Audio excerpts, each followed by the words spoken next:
There are 7 men who went into the Ottawa National Forest in Michigan's Upper Peninsula in early March of 2019, and only 4 of them came back out. Of those 4, not one will talk on record.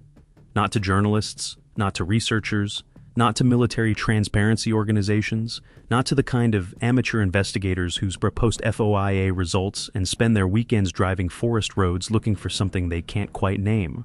Not to each other, apparently, based on what I was told. 2 of them I found contact information for through mutual acquaintances in the military community. One changed his number within 10 days of my first outreach. I mean, the number was simply disconnected when I called back. No voicemail, no redirect, just dead air. The other one moved out of state sometime in the 18 months after the mission ended, and from everything I could piece together from people who used to know him, has not maintained regular contact with anyone from that unit since. A third is still active duty, which puts him entirely off the table. If he talks, his career is done, and that's assuming the legal exposure stops there. The 4th one I've actually spoken to. It took 8 months of back-channel conversations before he agreed to meet, and when he finally did, he came with conditions I'm bound to honor. No real name, no physical description of him or his current location. Nothing specific enough that someone with the right resources could use it to triangulate who he is and connect him to the file he signed his name to in the summer of 2019. I'm going to call him Kessler. That's not his name, but it's what I'll use. Kessler spent 14 years in the Army, 11 of those in the 5th Special Forces Group, based at Fort Campbell, Kentucky. His role was 18 Delta, Special Forces Medical Sergeant.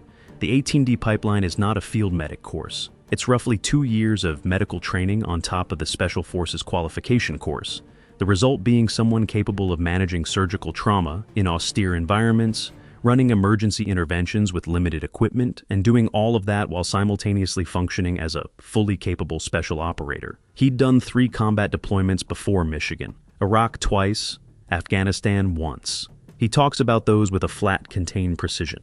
He knows what bad looks like. He can describe it without anything in his voice shifting. When he talked about the Ottawa, his voice changed.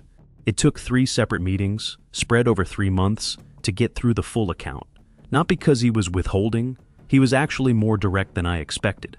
It was because he kept stopping. He'd reach a specific detail and sit with it for 10 or 15 seconds, clearly making a decision. Not whether to tell me, whether he could make me understand. He said, at the end of our first conversation, that this is the core problem, that there is no version of this story that doesn't sound, at some point, like the account of a man who went into the woods and came back confused. He knows how it sounds. He's been living with how it sounds for 5 years. And when he gets to certain specific parts, but the parts I'll get to, he has to fight the fact that describing them accurately requires language no one in his professional background is supposed to use. He said this, early in our first meeting. You don't have a framework for what I'm going to tell you. Nobody does. And I didn't either, before. That's the thing. You can be completely accurate. You can describe it exactly. And it still sounds wrong because the accurate description doesn't fit inside anything anyone's built. I believed him. I'm going to tell you everything he told me. Before we get into it, let me know where you're watching from and if you've had an encounter like this. So, before I get into the account directly, there's context you need. About the location, about the history that precedes this mission by decades, and about the specific geographic and institutional reality that makes the Ottawa National Forest one of the more plausible places in North America for something like this to have been happening quietly for a very long time. The Ottawa National Forest sits in the western end of Michigan's Upper Peninsula. If the Upper Peninsula is already unfamiliar territory to you, here's the baseline. It's the part of Michigan that sits above the Straits of Mackinac, separated from the Lower Peninsula by 5 miles of open water, connected by the Mackinac Bridge. About 16,000 square miles total, roughly the combined area of Maryland and Delaware. Population: approximately 300,000 people spread across that entire area. That's a population density of less than 20 people per square mile. The western end of the UP, Gogebic, Ontonagon, and Iron counties where the Ottawa is the sparsest part of that. The economic history out there is mining and logging, both of which have been contracting since the 1960s. Small towns, long separations between them, and a relationship with the forest that is practical rather than recreational. People who live there know how to be in the woods. They also know, more than most, how much of the woods there is that no one's in on any given day. The Ottawa covers just over 987,000 acres. That's about 1,540 square miles of managed federal land. Northern hardwood and conifer, sugar maple and yellow birch in the uplands, hemlock and white spruce along the drainages, northern white cedar in the wet ground near the water. The Ontonagon River runs east to west through the middle of the forest, eventually emptying into Lake Superior about 30 miles north of the forest boundary. The Forest Service headquarters is in Ironwood, right on the Wisconsin border, with district offices at Kenton, Bergland, Watersmeet, and Bessemer. The operational zone Kessler described, the area where his team was deployed, sits in the northwest portion of the Ontonagon Ranger District. I've driven those roads. Not during the mission, obviously, but afterward, as part of trying to verify what I could verify. The Forest Service 2 tracks out there are marked on agency maps that most civilian GPS systems haven't loaded. Cell coverage drops out miles before you leave the pavement, and it doesn't return. In early March, when Kessler's team went in, you're dealing with snowpack between 18 inches and 3 feet depending on the canopy cover and terrain, temperatures in the single digits to low 30s at night, and approximately 11.5 hours of usable daylight. The cold up there is a specific kind of cold. It settles in. It gets through things. And the silence. People who spend time in northern forests talk about quiet as a good thing. The absence of traffic, machinery, all the layered noise of populated places. What they mean is a forest that's calm. What you actually get in dense northern conifer in winter, far enough from any road, is different from that. It has texture, it has depth. The animals are there. They're just doing what animals do in cold weather, which is conserve heat and move as little as possible. What you hear is not absence, but presence, a contained, watchful hush that is not the same thing as nothing. When that hush becomes a complete, absolute absence, no wind, no birds, no small movement in the underbrush, nothing. You notice it before you can explain why. Your nervous system flags it before your brain gets there. Kessler noticed it the night they drove in. He filed it and didn't say anything. He told himself it was the cold. Michigan has a specific relationship with the Dogman, and that relationship matters for understanding how a federal task force ended up committing Special Forces assets to a surveillance and capture operation in a national forest. The history here is longer than most people know, and it has a paper trail. The earliest documented account I can reliably trace is from 1887, Wexford County, in the northern Lower Peninsula, about 150 miles south of the Ottawa. A group of lumberjacks working a timber cut near the Muskegon River reported an encounter with something at the edge of their camp. Something that walked on 2 legs, was significantly larger than any man in the crew, and had, in the language of the 2 newspaper accounts that recorded the story, the head of a dog. Both papers ran it as a short item. Neither followed up. The men involved went back to cutting timber, and, as far as the record shows, none of them discussed it publicly again. That's the pattern for the next 100 years. Isolated accounts from people whose work put them alone in the forest. Loggers, trappers, hunters, the occasional survey crew. The accounts came from different parts of the state, from different decades, and almost universally from people who had never told anyone before they were asked, because they had no frame for it, no precedent, and no expectation of being taken seriously. Then, 1987, a disc jockey in Traverse City named Steve Cook wrote and recorded a song called The Legend as an April Fool's stunt.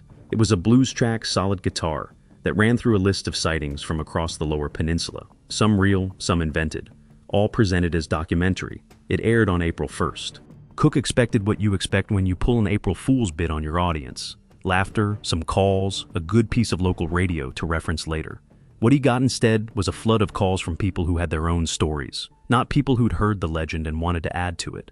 People who had seen something, kept it to themselves for years, and were calling because the song had given them, for the first time, a frame that fit their experience. The calls came from across decades, from different counties, from people who had no connection to each other and no knowledge of what anyone else had reported. Cook said in later interviews that the volume of the calls was staggering and that what struck him about the accounts was the specificity.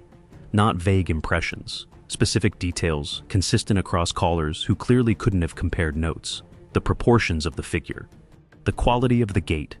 The thing he heard described again and again, in different words but unmistakably the same observation, was the eyes. Callers said the eyes were not animal eyes. They said it looked at them the way a person looks at you, not threatening, assessing.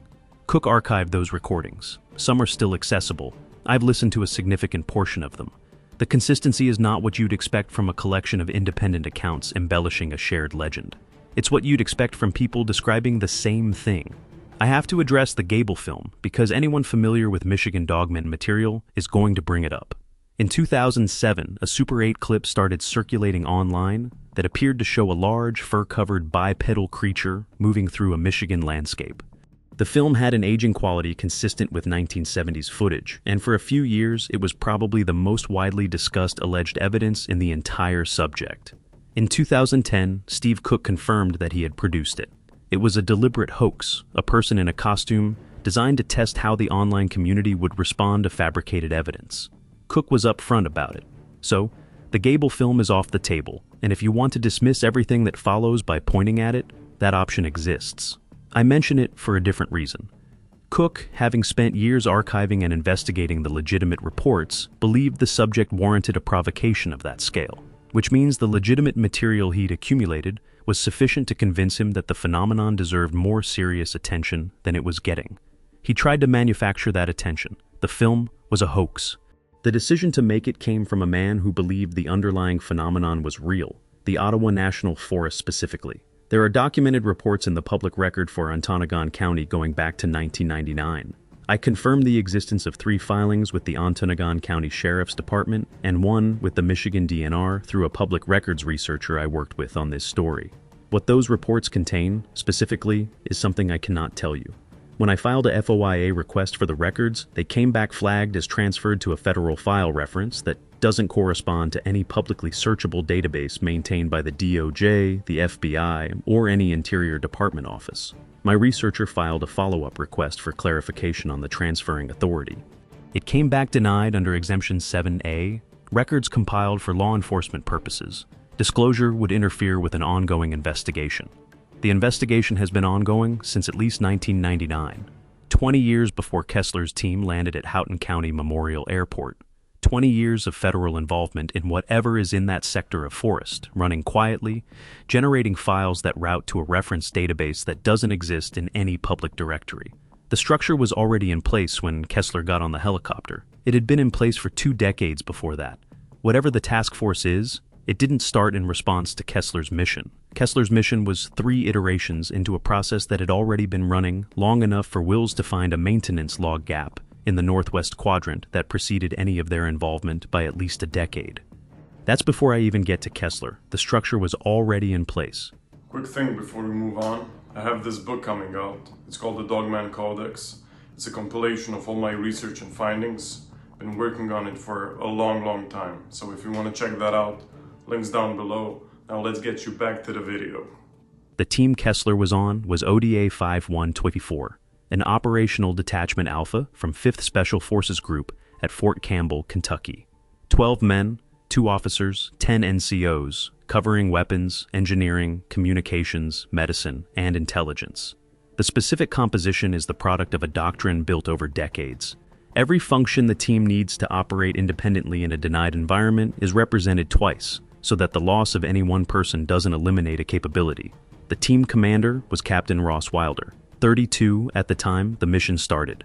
West Point graduate who'd come up as an infantry officer, 2 rotations as a rifle platoon leader and company executive officer before completing SFQC. Kessler describes him as good. He uses that word without qualifiers. And the specific quality he comes back to is that Wilder listened to his team sergeant before he made decisions. That sounds like a baseline, but in Kessler's experience, it isn't. Officers who actually listen, who treat the input of experienced NCOs as data rather than consultation, are rarer than the Army's leadership doctrine would suggest. Wilder listened. He was usually right even when he'd listened and disagreed. Chief Warrant Officer Dale Fern was the team's 2nd officer, the assistant detachment commander. He'd come up as a staff sergeant before going through the warrant officer program, which meant he'd lived the enlisted experience before transitioning to the officer side. That combination, enlisted ground truth plus officer access, made him effective at translating between what the mission required and what the team actually needed. Kessler says Fern could walk into any room in the battalion and speak whatever register the room needed without adjusting visibly. Not a social gift, a professional one, built over 20 years of figuring out how people work. Then there was Master Sergeant Pete Acuna, the team sergeant. When Kessler talks about Acuna, the texture of the conversation changes in a way I noticed in all 3 of our meetings. He talks about everyone else on the team with the specific careful regard of people who've trusted each other in difficult conditions. He talks about Acuna with a weight that takes a moment to identify. It's the way you talk about the person who, during a period of your life when the situation was genuinely beyond your ability to parse, was the one who stayed calibrated. Acuna was 41, native of El Paso, 20 years in the Army. He'd been through deployments that Kessler doesn't detail but describes as worse than either of mine in terms of what we were dealing with day to day. He was the person Kessler went to when something felt wrong and he couldn't articulate why. Acuna would either give him the language or confirm that the feeling didn't need language yet, that some things you sit with until you have enough information to name them. That habit, the willingness to sit with an unarticulated wrongness without forcing a premature conclusion, turned out to be exactly what the Ottawa mission required. Sergeant First Class Craig Boland was the team's senior weapons sergeant. He was a different kind of important to this story than anyone else on the team. 2 years of service in Alaska prior to his current assignment, which gave him the kind of wilderness background that most soldiers don't have. He could read a track set the way an experienced tracker reads one, not just identifying the species but inferring the animal's weight, pace, mood, condition, and direction of travel from a set of prints in snow that most people would walk past without registering. In the Ottawa, that skill became the team's primary means of understanding what they were dealing with before any of them had seen anything directly. Boland was also the guy who said the thing out loud when the room was still deciding whether to say it, not impulsively. He'd been thinking about it. He just wasn't afraid of the word. Kessler told me about a conversation he'd had with Boland during their first Alaska posting overlap. An informal one, late on a range day, about what it was like to track predators in deep winter in the Matanuska-Susitna Valley north of Anchorage. Boland had been attached to a unit doing Arctic survival and small unit tactics work there, and in that context, he'd gone out with a Fish and Wildlife Service trapper to understand how large predator movement worked in extreme cold. What he told Kessler from that experience was that the thing most people got wrong about apex predators in winter was the assumption of constant movement. The assumption was that big predators were always ranging, always active, covering ground. In deep cold, the opposite was true. The energy cost of movement in sub-zero temperatures meant that a large predator would stay still for extraordinary stretches, sometimes 12, 14 hours in a single position, and that what you were tracking most of the time was not the animal but the decision architecture behind its movement, where it had chosen to be, why it had chosen to be there, what the terrain told you about what it had known before it made that choice. He said, "A track in snow isn't where something was, it's what something was thinking." That's a sentence Boland apparently said about wolf tracks in the Matanuska-Susitna, and Kessler told me it was the first thing he thought about when he looked at the camera images from day 3 of the Ottawa mission. Staff Sergeant Terrence Wills was the intelligence sergeant. Kessler told me Wills had a quality he's spent 5 years trying to find the right word for, and still hasn't. The best he can do. Wills looked at terrain and saw the implications of the terrain, not just the terrain itself. He'd grown up hunting white-tailed deer in thick Virginia cover from the age of about 9, and whatever that childhood trained in him, the ability to read a landscape as a document rather than a view, had, by the time he reached Special Forces intelligence, become almost intuitive. He didn't speak about his assessments in vague terms. He used tactical language, specific and measurable. But the conclusions he arrived at with that language were consistently ahead of what the evidence at the surface would indicate. In the Ottawa, this made him the team member who put together the bigger picture first, and who said things that took the rest of the team a few hours to catch up to. What Kessler said specifically about Wills's method, the thing that made him different from the other intelligence operators he'd worked with, was a kind of negative space analysis. Most intelligence work is additive. You gather evidence and build a picture from what's present. Wills had an equal and opposite instinct for what was absent. Not what you found, but what you should have found, and didn't. He'd developed it through years of hunting in landscape that was constantly trying to tell you where animals weren't, and he'd refined it through 3 SF rotations where the question of what the enemy was choosing not to do was often more operationally important than what they were doing. In the Ottawa, this meant Wills noticed the maintenance log gap before anyone else specifically, because he'd cataloged what should have been there, not just what was. The gap was invisible to anyone who read the log as a record. It was only visible to someone who read it as a document that should have contained something and didn't. That's a different kind of reading, and Wills had been doing it since he was 9 years old in the Virginia woods, following deer trails that went to the edge of an overgrown clear-cut and stopped, because deer don't go into open clear-cuts in daylight, and the edge of the overgrowth was where you waited. The team's junior medic was Staff Sergeant Aurelio Mendoza. He and Kessler had worked as a medical pair for 3 years and had the specific shorthand of people who've treated injuries together in stressful situations, where extra words cost time. Mendoza was calmer the worse things got. Not a performance, just a quality of the man. The way some people's processing speeds up under pressure while others slow down. On day 8, that quality was not optional. The communication specialists were Bautista, Staff Sergeant Luis Bautista, a compact man from San Antonio who had a habit of monitoring radio frequencies he technically wasn't authorized to monitor, which turned out to be significant. And his junior, Sergeant Cal Fitch. The engineering pair were solid, professional, and in the end, the mission didn't use their specific skills in any way anyone anticipated. The junior weapons sergeant was Staff Sergeant Dennis Reedy, quiet, technical, the kind of marksman who talks in specific numbers and doesn't add anything to the number. 12 people.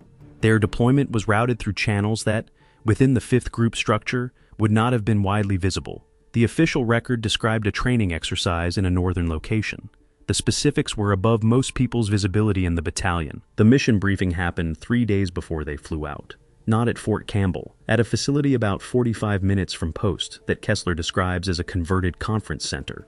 Unremarkable exterior, significantly more security infrastructure than the exterior suggested. He'd been in buildings like it before and knew what that gap between the outside and the inside meant. He and Kessler had worked as a medical pair for 3 years and had the specific shorthand of people who've treated injuries together in stressful situations, where extra words cost time.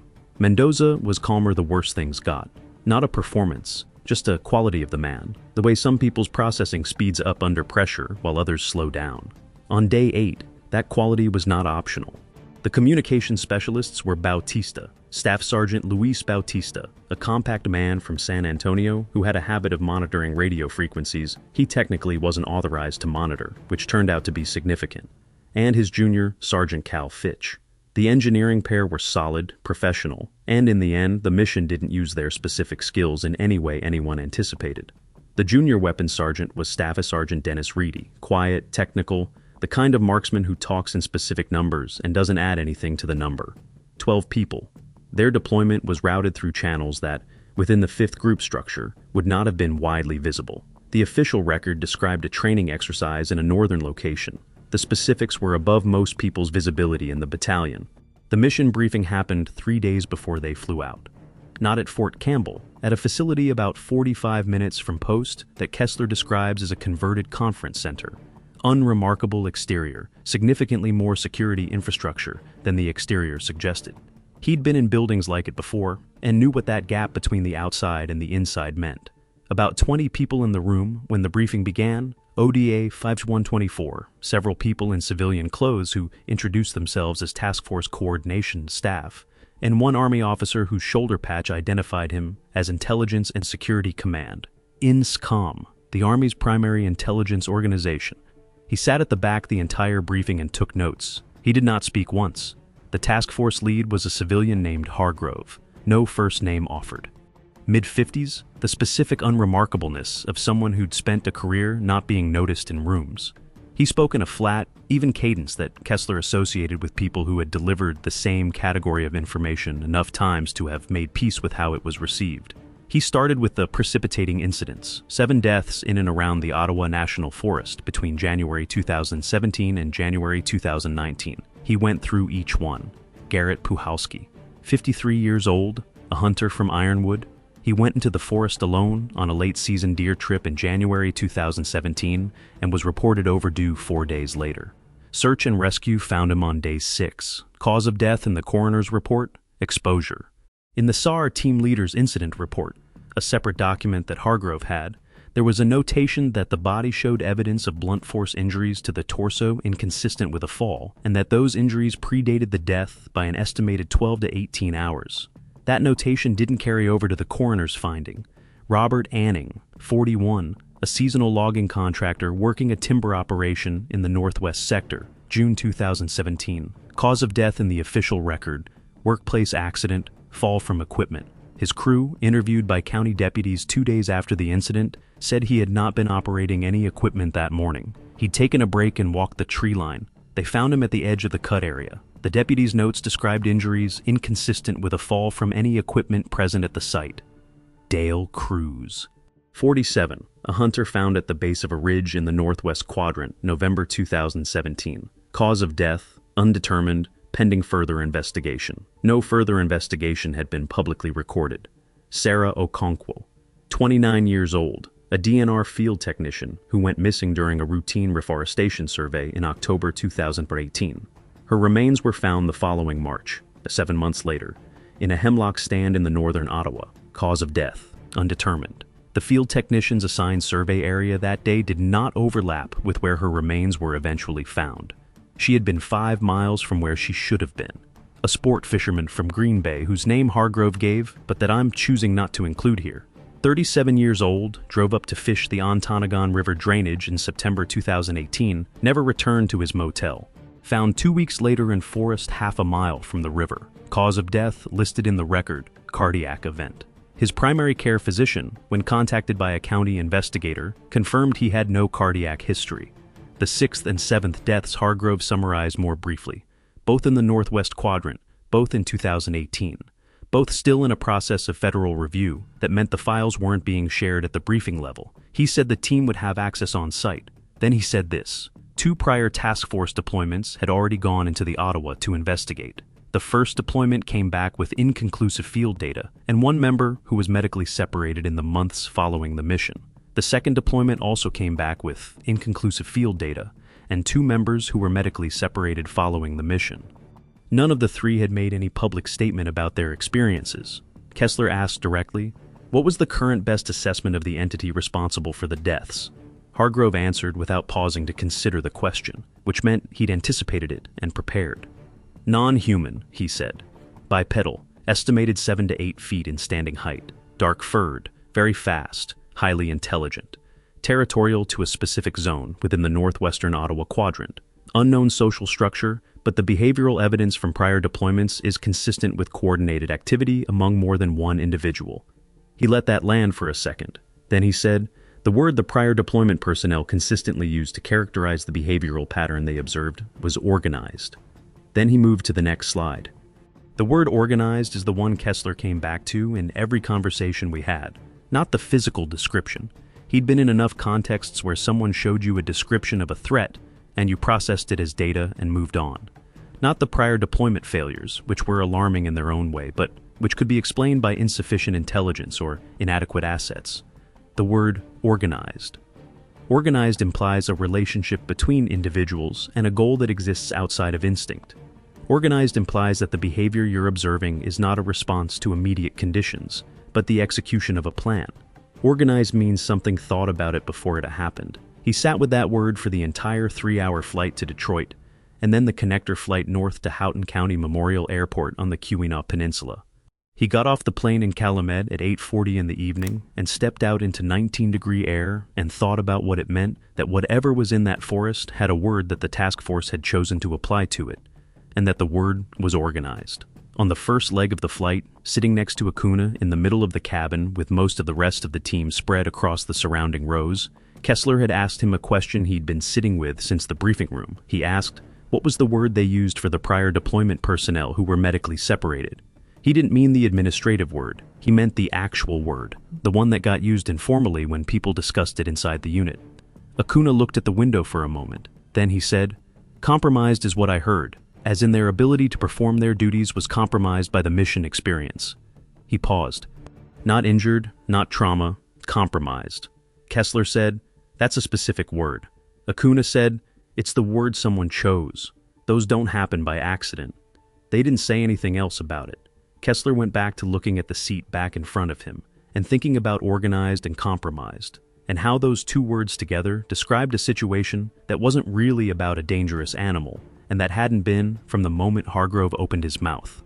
What he kept returning to on the second, shorter flight, the small regional plane north to Calumet, the UP spreading below in the dark, the lights of small towns spaced far apart in the black, was the 3 prior personnel who'd been separated after their respective missions. Not the fact of the separation, the question of what they'd actually experienced in the Ottawa that produced it. Hargrove had used the word inconclusive for the mission outcomes. That was the mission-level word. The personnel-level word was compromised. Something in that forest had done something to those three people that the Army had responded to by classifying the result as a change in their functional status rather than an injury. That classification had implications. An injury has a cause and a mechanism. A compromised condition has a source and a process. The Army had chosen the second framework, which meant whoever made that classification decision had decided that what those three people experienced couldn't be adequately described in injury terms. He didn't know what that meant exactly. He just knew that by the time the small plane's landing lights picked up the runway in Calumet, he was more concerned about the prior personnel than he was about the entity itself. Because the entity was an unknown quantity, the prior personnel were a known outcome. And the outcome was three people who couldn't do their jobs anymore after going into that forest. They collected their gear in the small terminal and loaded into three vehicles waiting in the lot. Two Ford F-350s and a Chevy Express van, all civilian, all unremarkable, all registered to a property management company that Kessler later tried to trace and couldn't find in any public business registry. The driver of Kessler's truck introduced himself as Paul Irvin, the Forest Service liaison for the task force. He'd grown up in Ironwood, knew the Ottawa roads by memory rather than GPS, and drove them with the ease of someone for whom the two-track in the dark is simply the way home. He talked a little on the main road and stopped talking when they left it. When Kessler asked him about the area, what it was like to work out here, what the local talk was about the forest, Irvin's answers were short and careful, the way answers get when the person giving them is aware of what they're not supposed to say. At one point, Kessler asked directly whether Irvin had heard anything unusual about the Northwest sector specifically. Irvin's hands moved on the steering wheel before he answered. Not a big movement, a small adjustment, like something had briefly shifted in his grip. He said, "People don't go in there much. Never been a specific reason." He said it looking at the road ahead, not at Kessler. He said it in a way that made the absence of a specific reason sound exactly like one. After that, Irvin drove in silence. The two-track to base camp was about 7 miles off Forest Road 200. At night, in March, with a foot of snow on the ground, and hemlock and spruce pressing both sides of the track close enough that the truck's mirrors were almost brushing branches, it took about 40 minutes. Kessler watched the headlights cut a narrow corridor through the dark ahead and thought about the briefing. He thought about organized. He thought about the way Hargrove had anticipated every question in the room without rushing. Base camp was a DNR work cabin. 2 rooms, a wood stove, rough plank floors, shutters on the windows that latched from inside. It smelled like cold ash and old pine sap, and a faint underneath note of something damp that the cabin's occasional heating hadn't quite driven out. There was a propane backup heater in the corner that worked when you coaxed it. There was a shelf above the stove with a brown accordion file that turned out to be the maintenance log going back to 1991. 2 Ford F-350s and a Chevy Express van, all civilian, all unremarkable, all registered to a property management company that Kessler later tried to trace and couldn't find in any public business registry. The driver of Kessler's truck introduced himself as Paul Irvin, the Forest Service liaison for the task force. He'd grown up in Ironwood, knew the Ottawa roads by memory rather than GPS, and drove them with the ease of someone for whom the two-track in the dark is simply the way home. He talked a little on the main road and stopped talking when they left it. When Kessler asked him about the area, what it was like to work out here, what the local talk was about the forest, Irvin's answers were short and careful, the way answers get when the person giving them is aware of what they're not supposed to say. At one point, Kessler asked directly whether Irvin had heard anything unusual about the Northwest sector, specifically. Irvin's hands moved on the steering wheel before he answered. Not a big movement, a small adjustment, like something had briefly shifted in his grip. He said, "People don't go in there much. Never been a specific reason." He said it looking at the road ahead, not at Kessler. He said it in a way that made the absence of a specific reason sound exactly like one. After that, Irvin drove in silence. The two-track to base camp was about 7 miles off Forest Road 200. At night, in March, with a foot of snow on the ground and hemlock and spruce pressing both sides of the track, close enough that the truck's mirrors were almost brushing branches. It took about 40 minutes. Kessler watched the headlights cut a narrow corridor through the dark ahead and thought about the briefing. He thought about organized. He thought about the way Hargrove had anticipated every question in the room without rushing.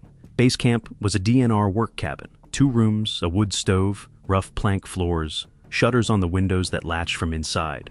It smelled like cold ash and old pine sap, and a faint underneath note of something damp that the cabin's occasional heating hadn't quite driven out.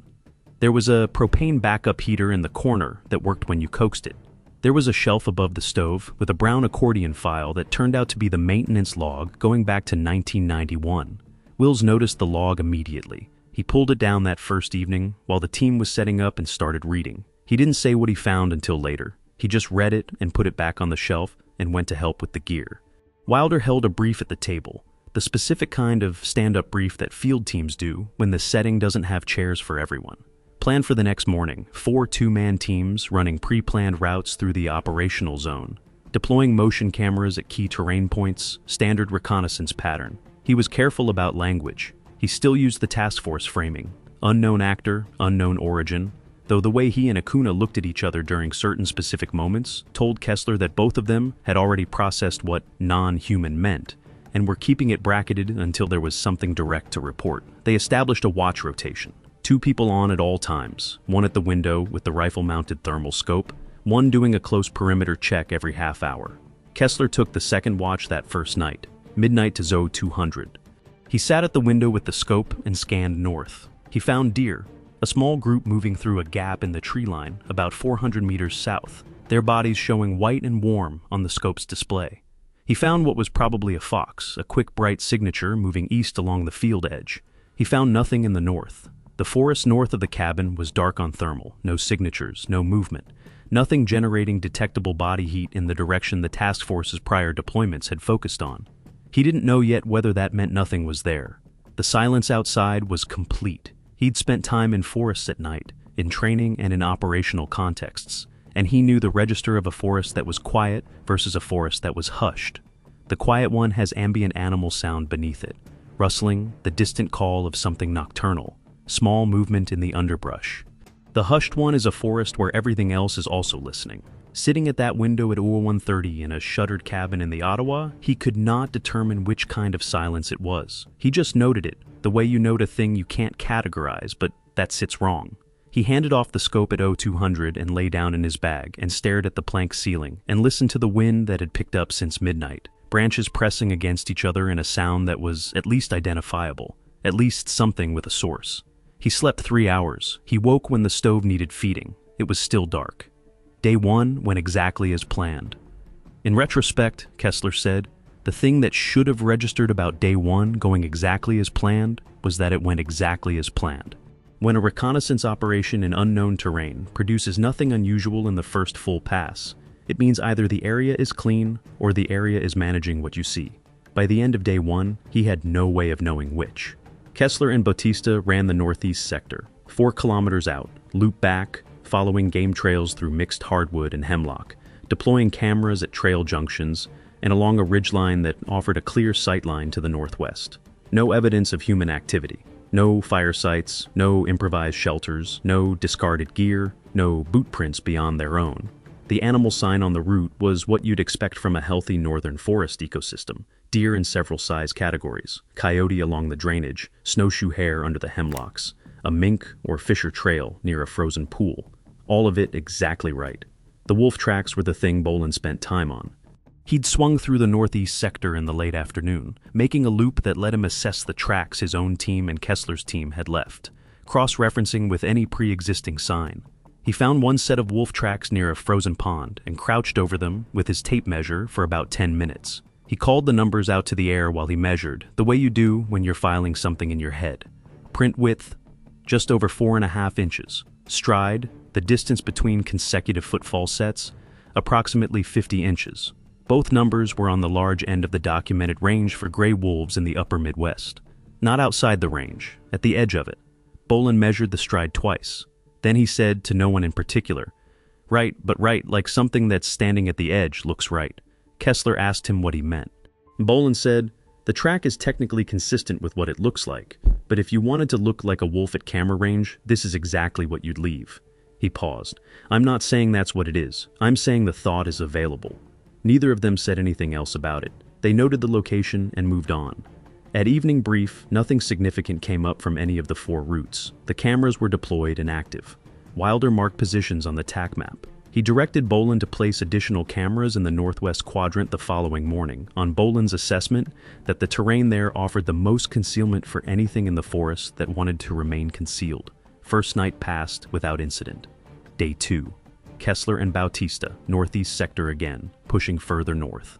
About 4.5 kilometers out, following a drainage that ran toward the forest boundary, Bautista stopped on the game trail and pointed. 15 meters off the trail, partially sheltered by a blowdown of 2 birch trees fallen across each other, there was a white-tailed deer, or what was left of one. Female, Kessler estimated around 110 pounds in life. The carcass had been substantially consumed, which is by itself entirely ordinary. Wolves and ravens and coyotes clean carcasses efficiently in northern forests. This happens constantly. It is not a notable thing. He told Bautista to wait on the trail and move toward the carcass. He pulled on the work gloves he carried in his jacket pocket. He crouched. He looked at it the way his training made him look at injuries, systematically, from a question rather than an assumption, letting the physical evidence tell him what happened before he decided what it meant. The smell was copper and cold, and underneath the copper there was something else he couldn't name. Something that sat slightly wrong in the nose the way certain chemical odors do when you're not sure whether you're smelling something harmful or just something unfamiliar. The femur of the right rear leg was snapped in half. The break was transverse, a clean, perpendicular fracture across the shaft. Medical background supplies the interpretation automatically. A transverse fracture on a long bone comes from sudden lateral force across the axis of the bone, not bending it, not twisting it, snapping it with a force applied perpendicular to the length.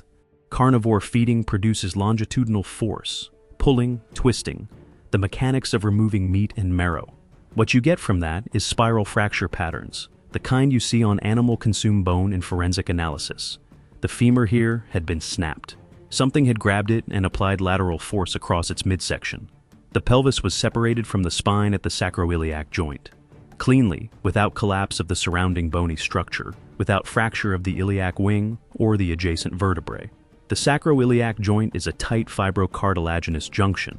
Separating it cleanly requires knowing where it is, and applying force at precisely the angle that releases the cartilage rather than shattering the bone on either side. You don't do it by pulling randomly. You do it by knowing the anatomy and applying the right force in the right direction. The skull had been removed from the carcass and placed, not fallen, not scattered, placed approximately 2 meters from the main body site, upright, mandible still articulated to the cranium, placed on level snow, the occipital face of the skull down, the front of the skull facing north.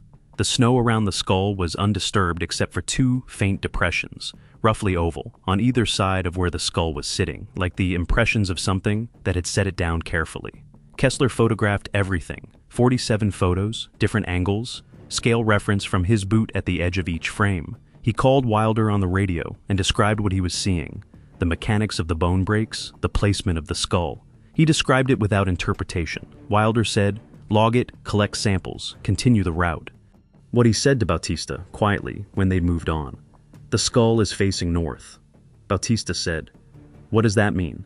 Kessler said he didn't know, but he couldn't explain it any other way, and something that left a skull facing a specific direction with intention was something that had an intention.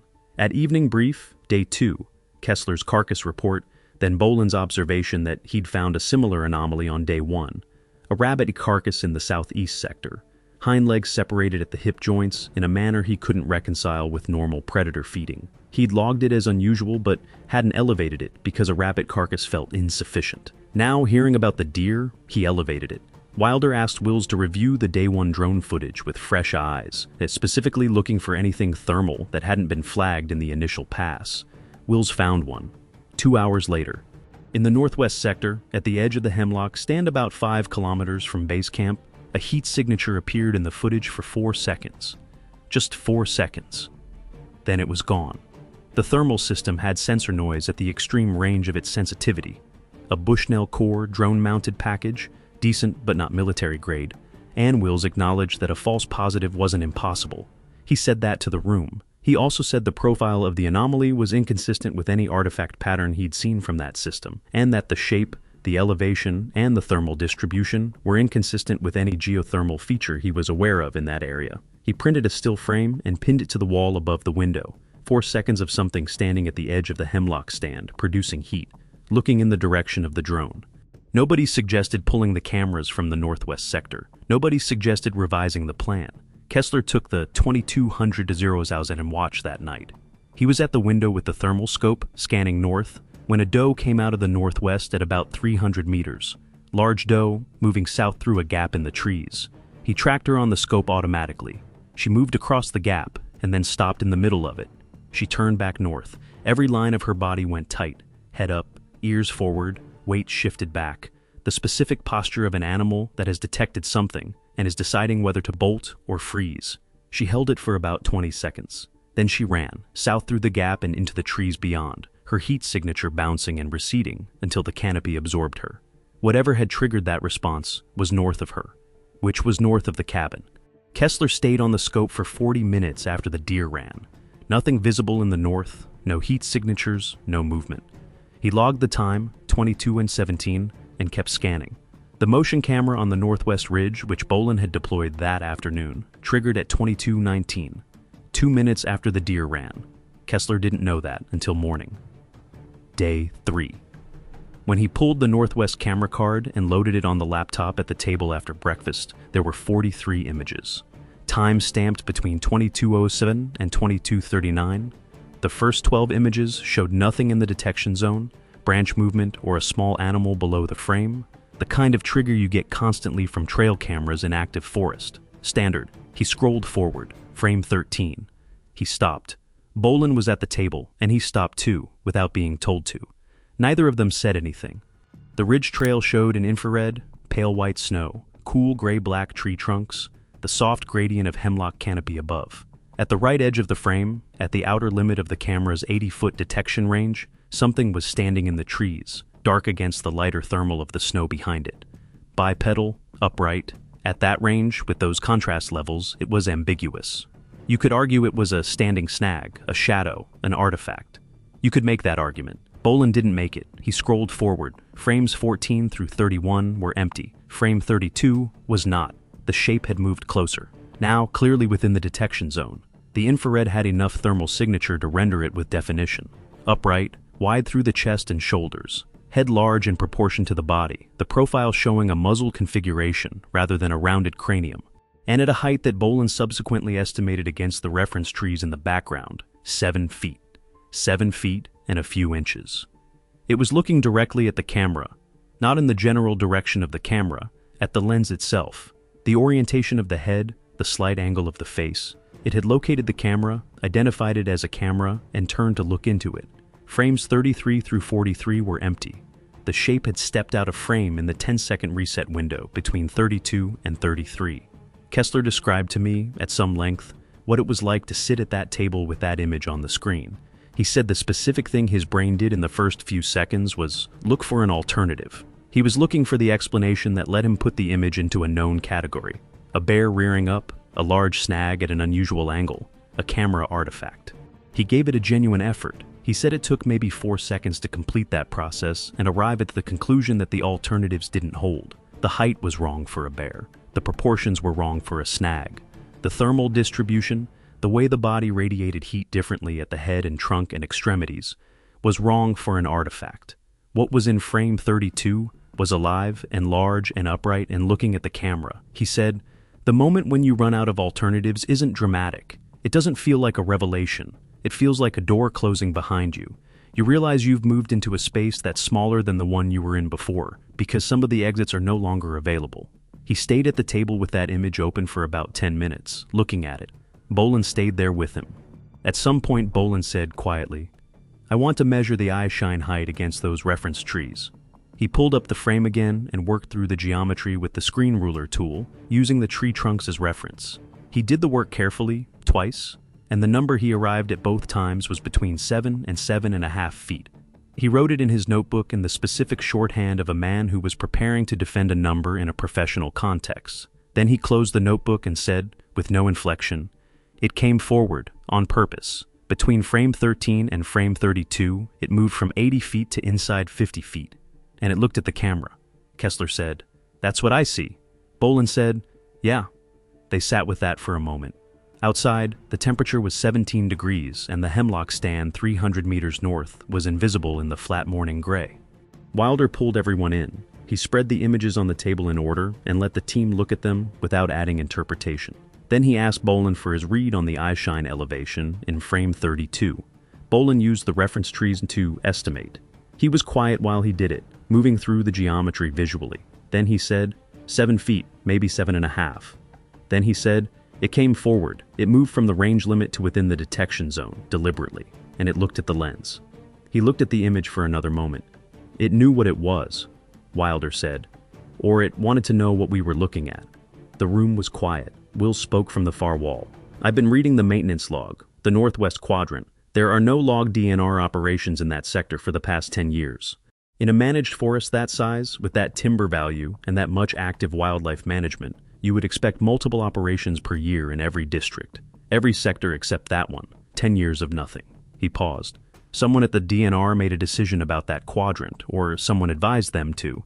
The entity on that card didn't learn to identify a surveillance camera lens last week." Nobody answered him. Wilder said he was going up the chain with the full situation. He did it that evening on secure comms. The response came back in 12 hours. New parameters.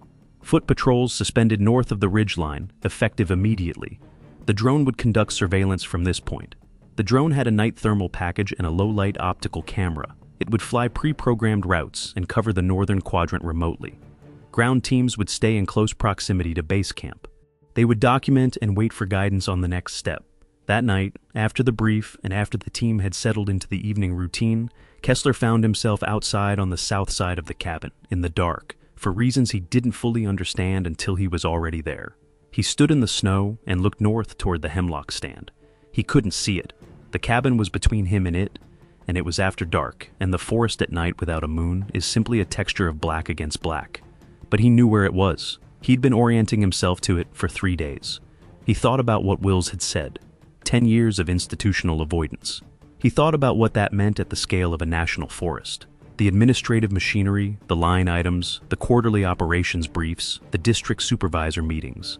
All of that had a Northwest Ottawa-shaped hole in it for 10 consecutive years, and no one below a certain level had noticed because nothing was flagged. And nothing was flagged because whoever made the initial decision had made it at a level where it would simply be absorbed into the operational culture as how things were done. That's not a cover-up. That's institutional amnesia deliberately seeded. And it takes longer to undo than a cover-up because no one knows what they're undoing. He went back inside. He took the midnight watch. He found nothing on thermal. He didn't sleep until almost 0400. The drone launched at sunset on day 4 and ran its first pass without incident. The infrared footage showed the northwest sector empty of large heat signatures.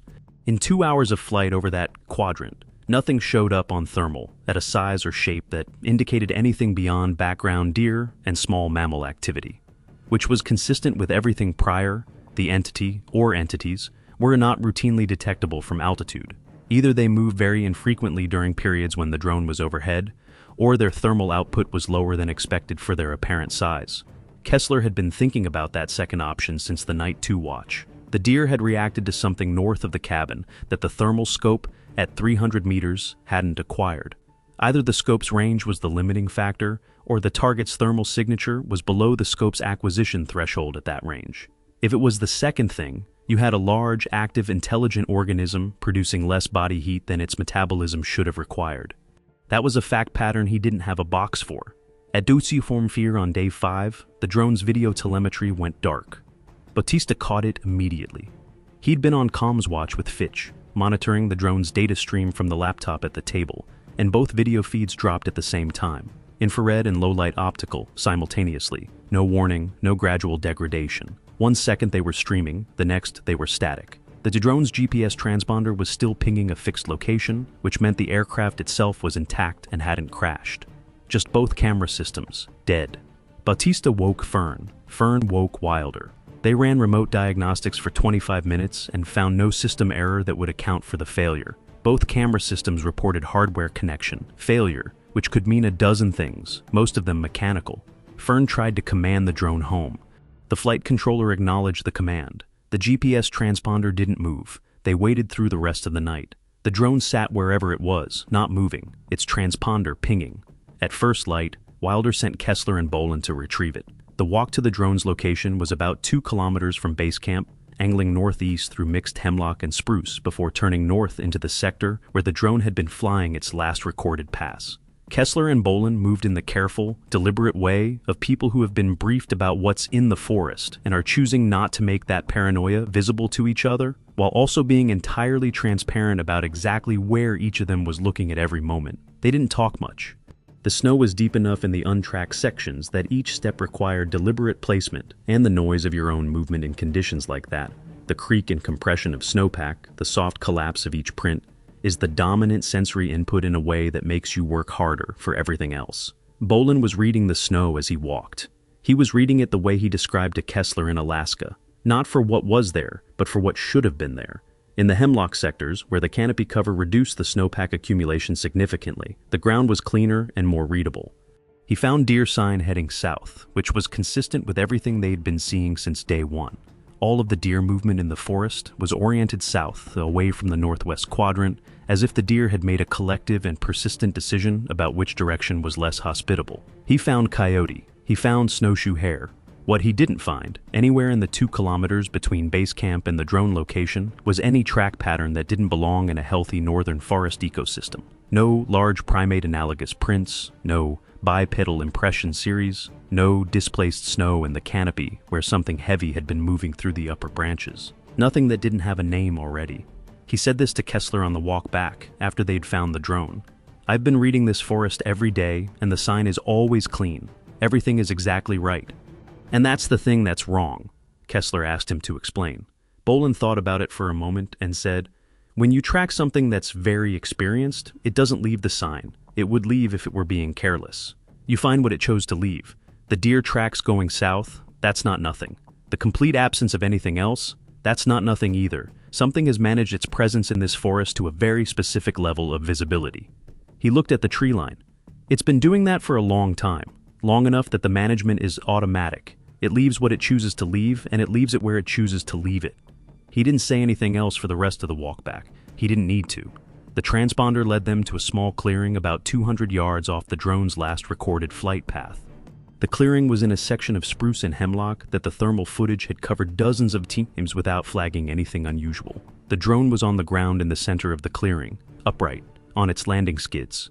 The snow around it was undisturbed by any impact pattern. The camera housings were in the snow 4 feet from the drone, both of them, facing down, side by side. Kessler stood there and looked at them for a while. His brain cycled through alternatives: a mechanical failure that ejected the housings, an animal that had pulled at them, anything. And none of the alternatives held. He put on his gloves and photographed everything before he touched anything. Then he moved to the drone and looked at the mounting points where the housings had been. The screws were in the snow next to each housing, not in the housings, not in the drone. They had been removed and set down. The mounting points on the drone showed no damage, no forced entry, no cracking of the surrounding material. The compression marks on the screw heads showed a consistent radial pattern. Something had gripped each screw at the perimeter of the head and applied rotational force. The marks were specific in a way that Bolin examined for a long time before he said anything. What he eventually said was this: fingers, or something functionally equivalent to fingers, gripping the screw head and turning it. He looked at the housings in the snow. It knew which part was the eye.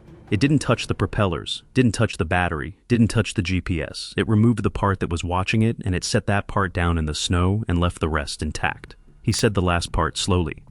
It left the rest intact. The restraint in that, taking only what made the drone blind, leaving everything else undamaged, implied something about intent.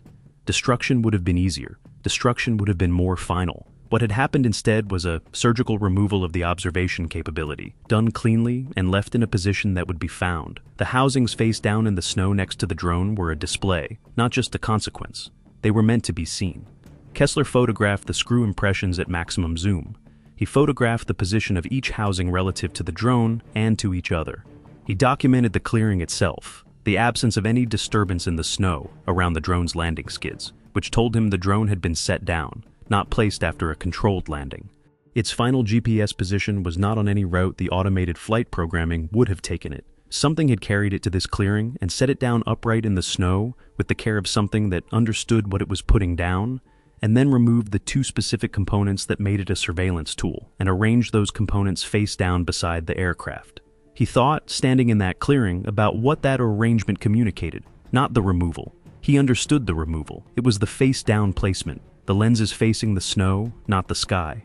Whatever had done this understood that the function of the camera housing was directed, that it pointed towards something and processed what it found. Placing them face down wasn't random. It was the equivalent of closing the eyes. They carried the drone and the housings back to base camp. Acuna looked at everything laid out on the table. He was quiet for about 30 seconds. Then he said, "It knows we're watching it, and it wants us to know it knows." That sentence. Kessler came back to it in every one of our conversations, and each time he came back to it, it was with the same quality of attention he'd give to something that had remained unresolved in his mind. Because that sentence, taken seriously, meant the entity in the northwest Ottawa was not reacting to surveillance. It was communicating a response to surveillance. It had a position on the situation, and it had found a way to express that position using the tools it had available. Wilder got on secure comms and reported everything. This time, the response took 3 hours. When it came back, it was not an update. It was instructions. Hold position for 48 hours. No further active surveillance north of the ridgeline. Twice daily status reports. A support element had been tasked and was inbound. Estimated time of arrival, 48 hours. Days 5 and 6 were the waiting days. The 2 days between the drone recovery and Schaefer's element arriving. Ground teams stayed close to base camp. Bolin ran the thermal scope on the north-facing window from dusk to midnight each night, scanning in rotation. He found nothing. What those 2 days were like inside the cabin is something Kessler described in our second conversation when I asked him specifically about the period of waiting. He said the hardest part wasn't the sounds from the north. The hardest part was the quality of the silence in between. The team was professional about it. No one panicked, no one lost their composure, but the 2 days had a specific atmosphere that he struggled to characterize. He said it was like being in a house where you know someone else is also in the house, and you keep waiting to hear which room they're in. And the not hearing is somehow worse than anything you could actually hear. They talked. Soldiers always talk during the dead hours, and this was no different in structure, but the content was quieter than usual, more careful.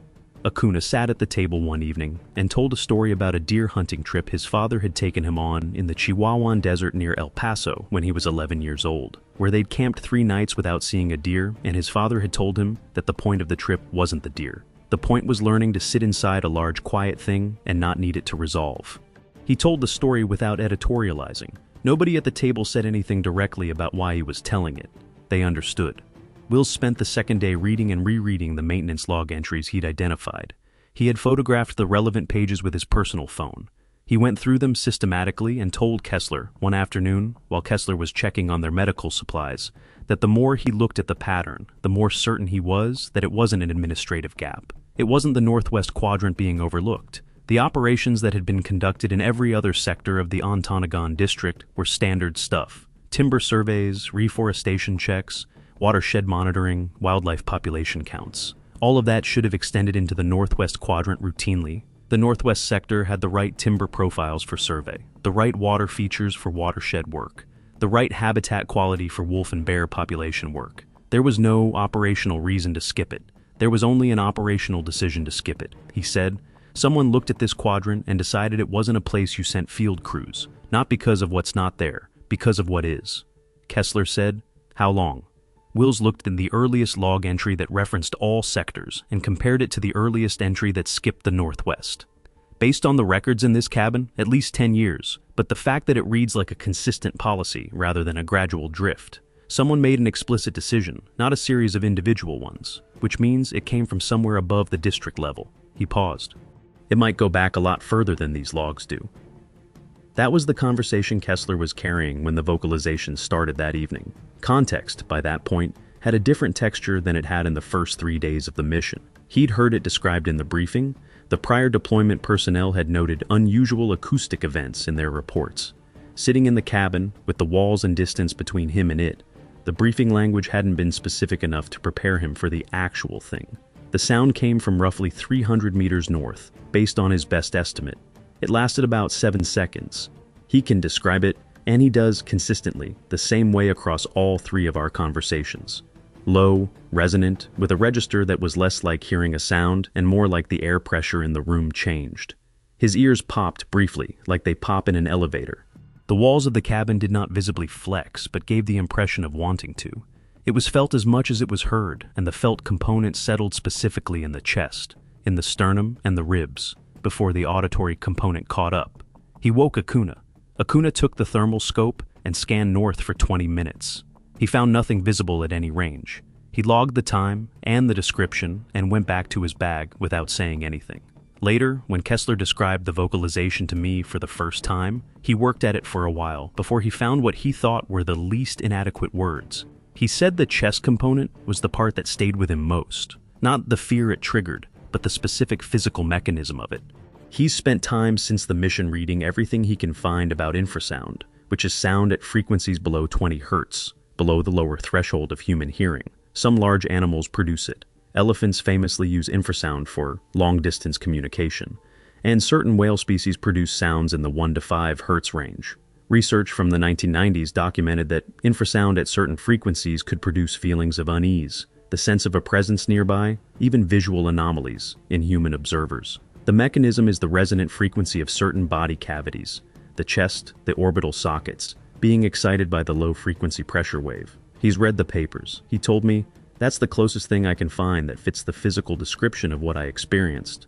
But the frequency that produces those documented effects in humans is below what the human ear can perceive at all. What I heard in the Ottawa, what I felt, had both components. There was an audible register and a subaudible register simultaneously, and they were coming from the same source. He said, "I don't have a neat explanation for that. I don't think infrasound alone gets you there, but I also don't have anything else." On day 6, the night before Schaefer's element arrived, the vocalization came again. Same general direction. Bolin was on watch, and he tracked the direction more precisely with the rifle thermal. Approximately 250 to 300 meters north-northwest, the hemlock stand where the drone had been found. He estimated his range from reference tree lines. He did not acquire a heat signature at any point during the vocalization, or in the 20 minutes he scanned after it ended. The source was either outside the scope's acquisition range at that distance, or the entity's thermal output was genuinely below what the scope could detect at 250 meters. That second possibility kept Kessler up for most of what remained of the night. In the morning, he sat at the table with his coffee and did the math. The Bushnell thermal scope they were using had a documented detection range for a large human-sized heat source of about 400 meters under good conditions. Cold air and low wind were actually favorable for thermal detection. At 250 meters, with no cloud cover and temperatures in the teens, a source the size of what the camera had imaged on the ridge, something with roughly human or above human thermal output, should have been clearly detectable. The fact that Bolin had gotten nothing meant one of a small number of things. The entity wasn't there when it vocalized, which seemed impossible given the sound's source localization. The entity was there, but had moved between the vocalization and Bolin's scan, faster than a 20-second lag would suggest was possible at that distance. Or the entity's thermal profile at rest, when stationary, was significantly lower than expected. Lower than a human's at rest, possibly lower than a large mammal's at rest. He didn't put those options in the log under his name. He put them in his personal notebook and drew a line under them. He looked out the window at the hemlock stand in the gray morning light, 300 meters north and visible through the trees from the cabin's north window, and thought about what it meant for something to be there and invisible in two different senses at once. Then he heard the helicopters coming from the south. The two Black Hawks came in at 09:30 on day 7. They flew at standard altitude with no attempt at a quiet approach, which meant their arrival was audible from the cabin about 3 minutes before they crossed the tree line. Kessler heard them and stepped outside. And in those 3 minutes, he had a thought he acknowledged to me was irrational, but that he couldn't suppress. Whatever was north of them could also hear those helicopters. A military aviation signature arriving at a remote forest cabin was a very specific kind of announcement. 18 additional personnel unloaded. The equipment came off in cargo netting, cases, rigging, structural components, and heavy canvas bags. When the structural components came out of the bags, Kessler recognized the design. He'd seen them during a joint operation in Eastern Europe. Prefabricated steel enclosures, modular, designed for austere environment detention of combatants without permanent infrastructure. The cells were human-sized. They were also substantially larger than the human minimum footprint. They were rated for significant force. The prior deployment to Montana, the one from the case you may have already heard about, had used similar assets. The element leader was Major Tom Schaefer. He introduced himself to Wilder and through Wilder to the team in a brief handshake that told Kessler nothing. No excess warmth, no excess coolness, no unit affiliation that he could read from the handshake alone. He wore no SF tab, no Ranger tab, no badge indicating a specific military occupational specialty other than the oak leaves on his chest and collar. He was Army, mid-40s, and had the specific patient blankness of someone who had been doing difficult things for a long time and had made peace with the fact that most of them couldn't be discussed. His brief covered 30 minutes. The situation, as the task force leadership now framed it, the documentation phase was complete. The behavioral data from the current mission, combined with the data from the prior 2 deployments, was sufficient to characterize the entity as territorial, intelligent, non-hostile unless provoked by specific categories of intrusion, and not a problem that passive surveillance was going to resolve. The authorized response from the level above the task force, Schaefer did not name that level, and nobody asked, but it was a capture operation. He used the word capture, not engagement, not neutralize, not lethal force. He said it without elaborating and went to the next part of the brief. The plan, a drive operation. A line of 30 people moving north from the staging point south of the Hemlock stand, pushing whatever was in the northwest quadrant toward a terrain feature Schaefer put on the map. A ravine formation about a kilometer north of the Hemlock stand. A narrow cut in the rocky slope, flanked on both sides by steep terrain that would be difficult to exit laterally. The prior deployment data had marked this ravine as a transit corridor. The entity used it with regularity, particularly at dawn and before dusk. The cages were to be positioned at the northern end of the ravine by the engineering element before the drive began, while the main element pushed from the south. Kessler raised his concerns to Acuna that evening, not to Schaefer. He didn't know Schaefer well enough to assess how the concerns would land, and the concerns were real enough that he needed them in front of someone who would give them weight. He laid it out. The entity had already demonstrated awareness of surveillance, demonstrated the ability to disable the drone without damaging non-essential systems, demonstrated a behavioral predictability that it had strategically managed, showing them consistent patterns and then varying them. A drive operation assumed the entity would respond to pressure by moving away from it. The prior deployments had used drive tactics. Both had come back inconclusive. The word inconclusive was doing a lot of work in those briefings, and nobody had explained what it covered. Acuna listened. He said, "Write it in your personal log. All of it. Timestamp it." He said it in the tone that meant the conversation was over. The decision was made, the element was here, and Kessler's role was to execute the mission and document his concerns privately in case they turned out to be relevant later. Kessler wrote it in his log. He timestamped it. The night of day 7 was the worst night of the mission for him, which he says is a meaningful statement given what happened on day 8. The cabin was full. 18 additional personnel in and around a structure built for a field crew of 6 or 8. Half of Schaefer's element camped outside in 2-man tent setups in the clearing south of the structure, which at 20 below wind chill meant everyone inside knew someone was sleeping in the open, and was aware that it communicated something about the element's tolerance for austere conditions that wasn't entirely comfortable. The steel cage components were stacked under a tarp near the tree line. Kessler kept finding his eyes going to them. He didn't sleep much. What he had was the alternating drift and snap of light sleep, interrupted by the kind of alert waking that happens when your body doesn't trust the environment enough to go deeper. He'd sleep 20 minutes, wake, listen to the dark for a full minute, sleep again. The vocalization did not come that night. He's not sure if that made it better or worse. The sounds had been there every night since day 5. Their absence on the night before the operation was notable. Absence, as he'd learned in the Ottawa, had its own texture. He kept waiting for it to arrive, and it didn't, and the not arriving felt like something. He was thinking about the drone. He kept returning to the drone, not as a data point about the entity's capabilities. He'd processed that, but as something specific about the entity's intentions. The optical housings, removed precisely, placed face down in the snow. At some point in the 6-day mission, the entity had approached that drone in a clearing, assessed it, determined which components performed the observation function, removed them from their mounts without destroying them, and placed them in a specific orientation on the snow's surface. All of this while a team of 12 Special Forces operators was 3 kilometers south with thermal equipment pointed in that direction.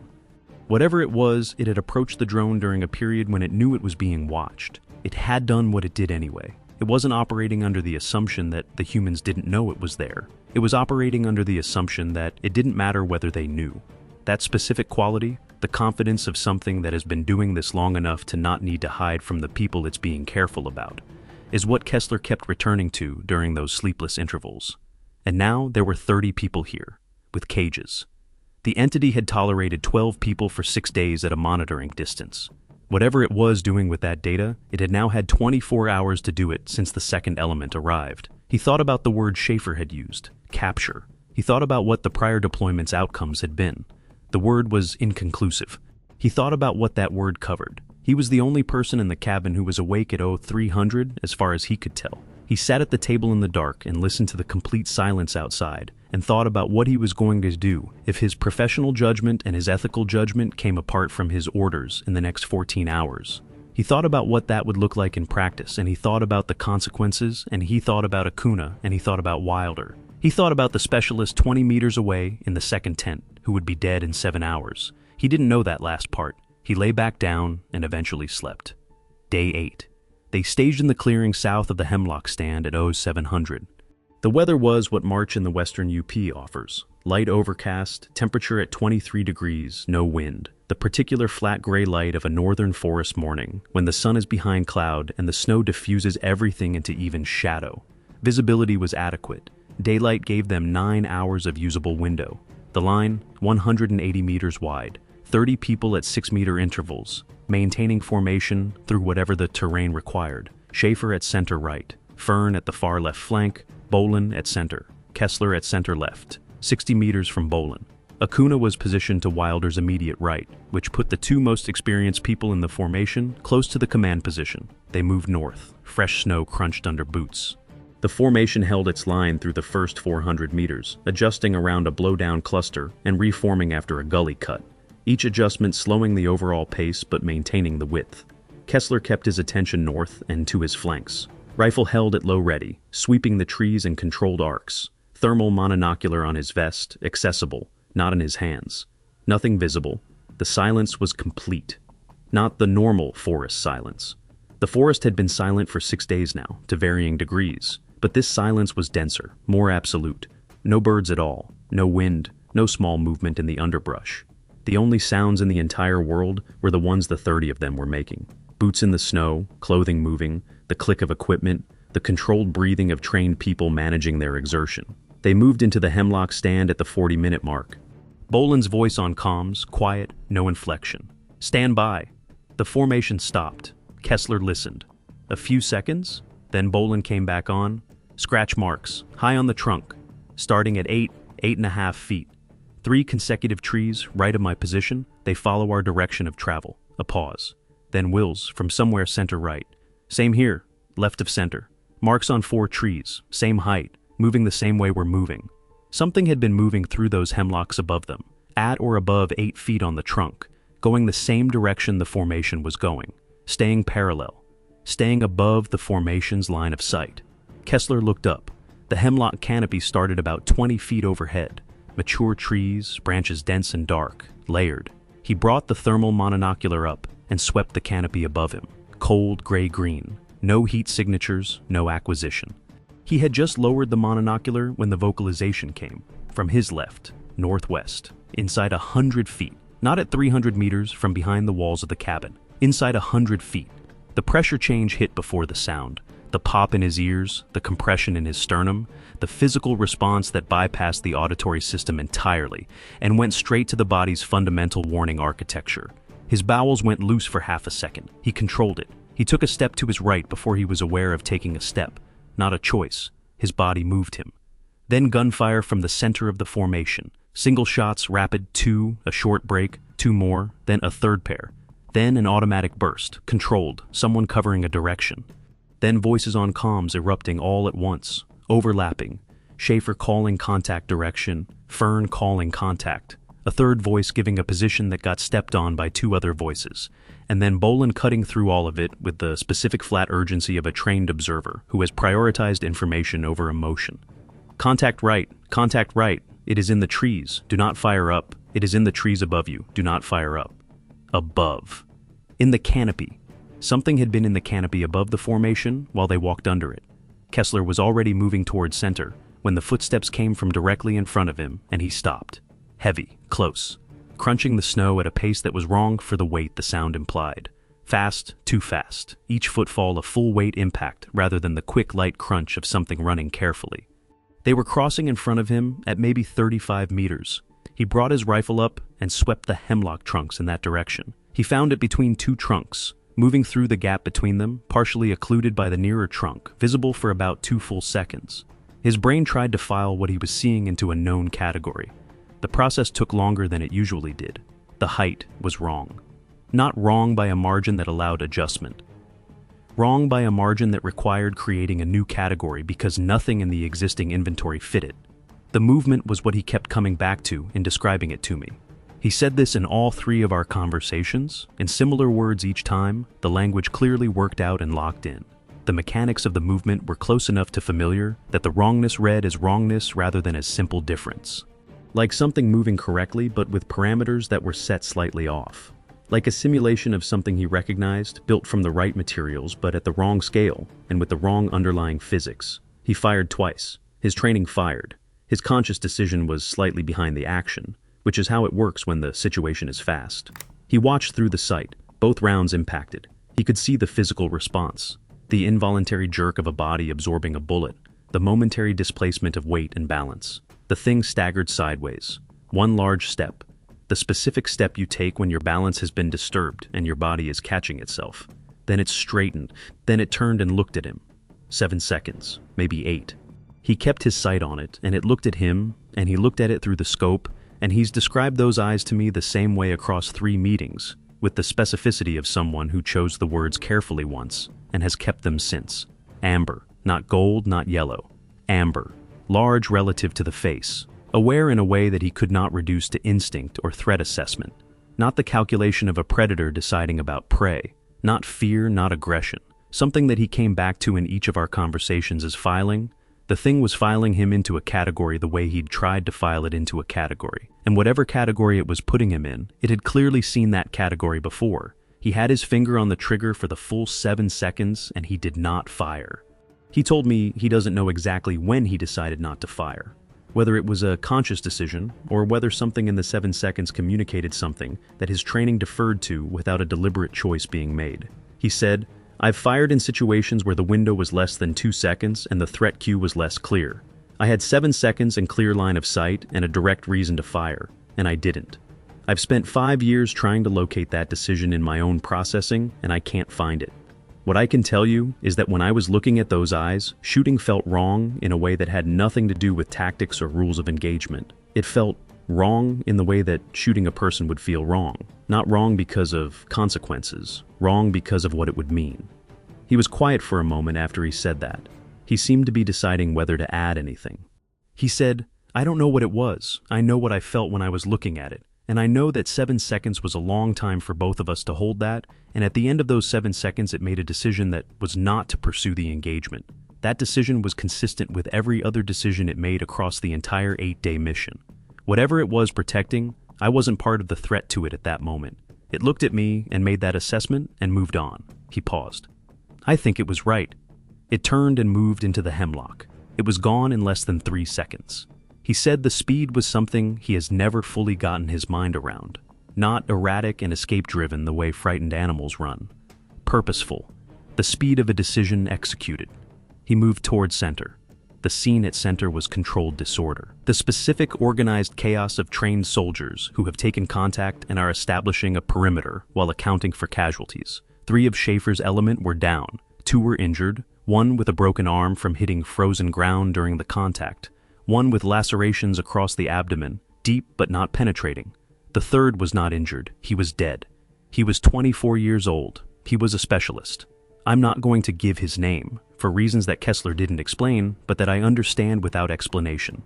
He had been pulled from the line from above. The physical trauma was consistent with a massive impact from height. Something dropping onto a person from above and behind in the specific way that produces the injuries the medic would document later. 2 of ODA 5124 were also down. Reedy, the junior weapons sergeant, had broken his wrist when he hit a frozen root during the chaos. Mendoza had taken 3 parallel laceration furrows across his left shoulder, starting at the shoulder blade, moving toward the spine, deep enough to cut through jacket and fleece and shirt and into the muscle beneath. 3 furrows, evenly spaced, parallel, clean-edged the way deep claw marks are clean-edged. He was sitting on a fallen hemlock when Kessler reached him, right hand pressed to the wound through his jacket, looking at the tree line and telling Kessler to be quick because he could hear the vocalization moving northwest and he wanted his rifle operational. Kessler treated Mendoza, packed the wound, got a pressure dressing on it, told him he'd need more work later. Then he moved to the 2 injured members of Schaefer's element and did the same. While he worked, his attention was also on what was around him. The trees at the contact site showed the marks Wills and Bolin had been reporting. High on the trunks, dark parallel furrows. But at this site the marks were more varied, lower in places, the evidence of something descending from the canopy. At the base of 3 specific hemlocks, the snow showed large, vague depressions. Not precise footprints, but impressions that suggested significant weight landing from height and then moving off quickly. Bolin was near Kessler during the treatment phase. He'd had a direct sighting, the best direct sighting of anyone in the formation, because he'd been positioned to see the thing in the canopy before it came down.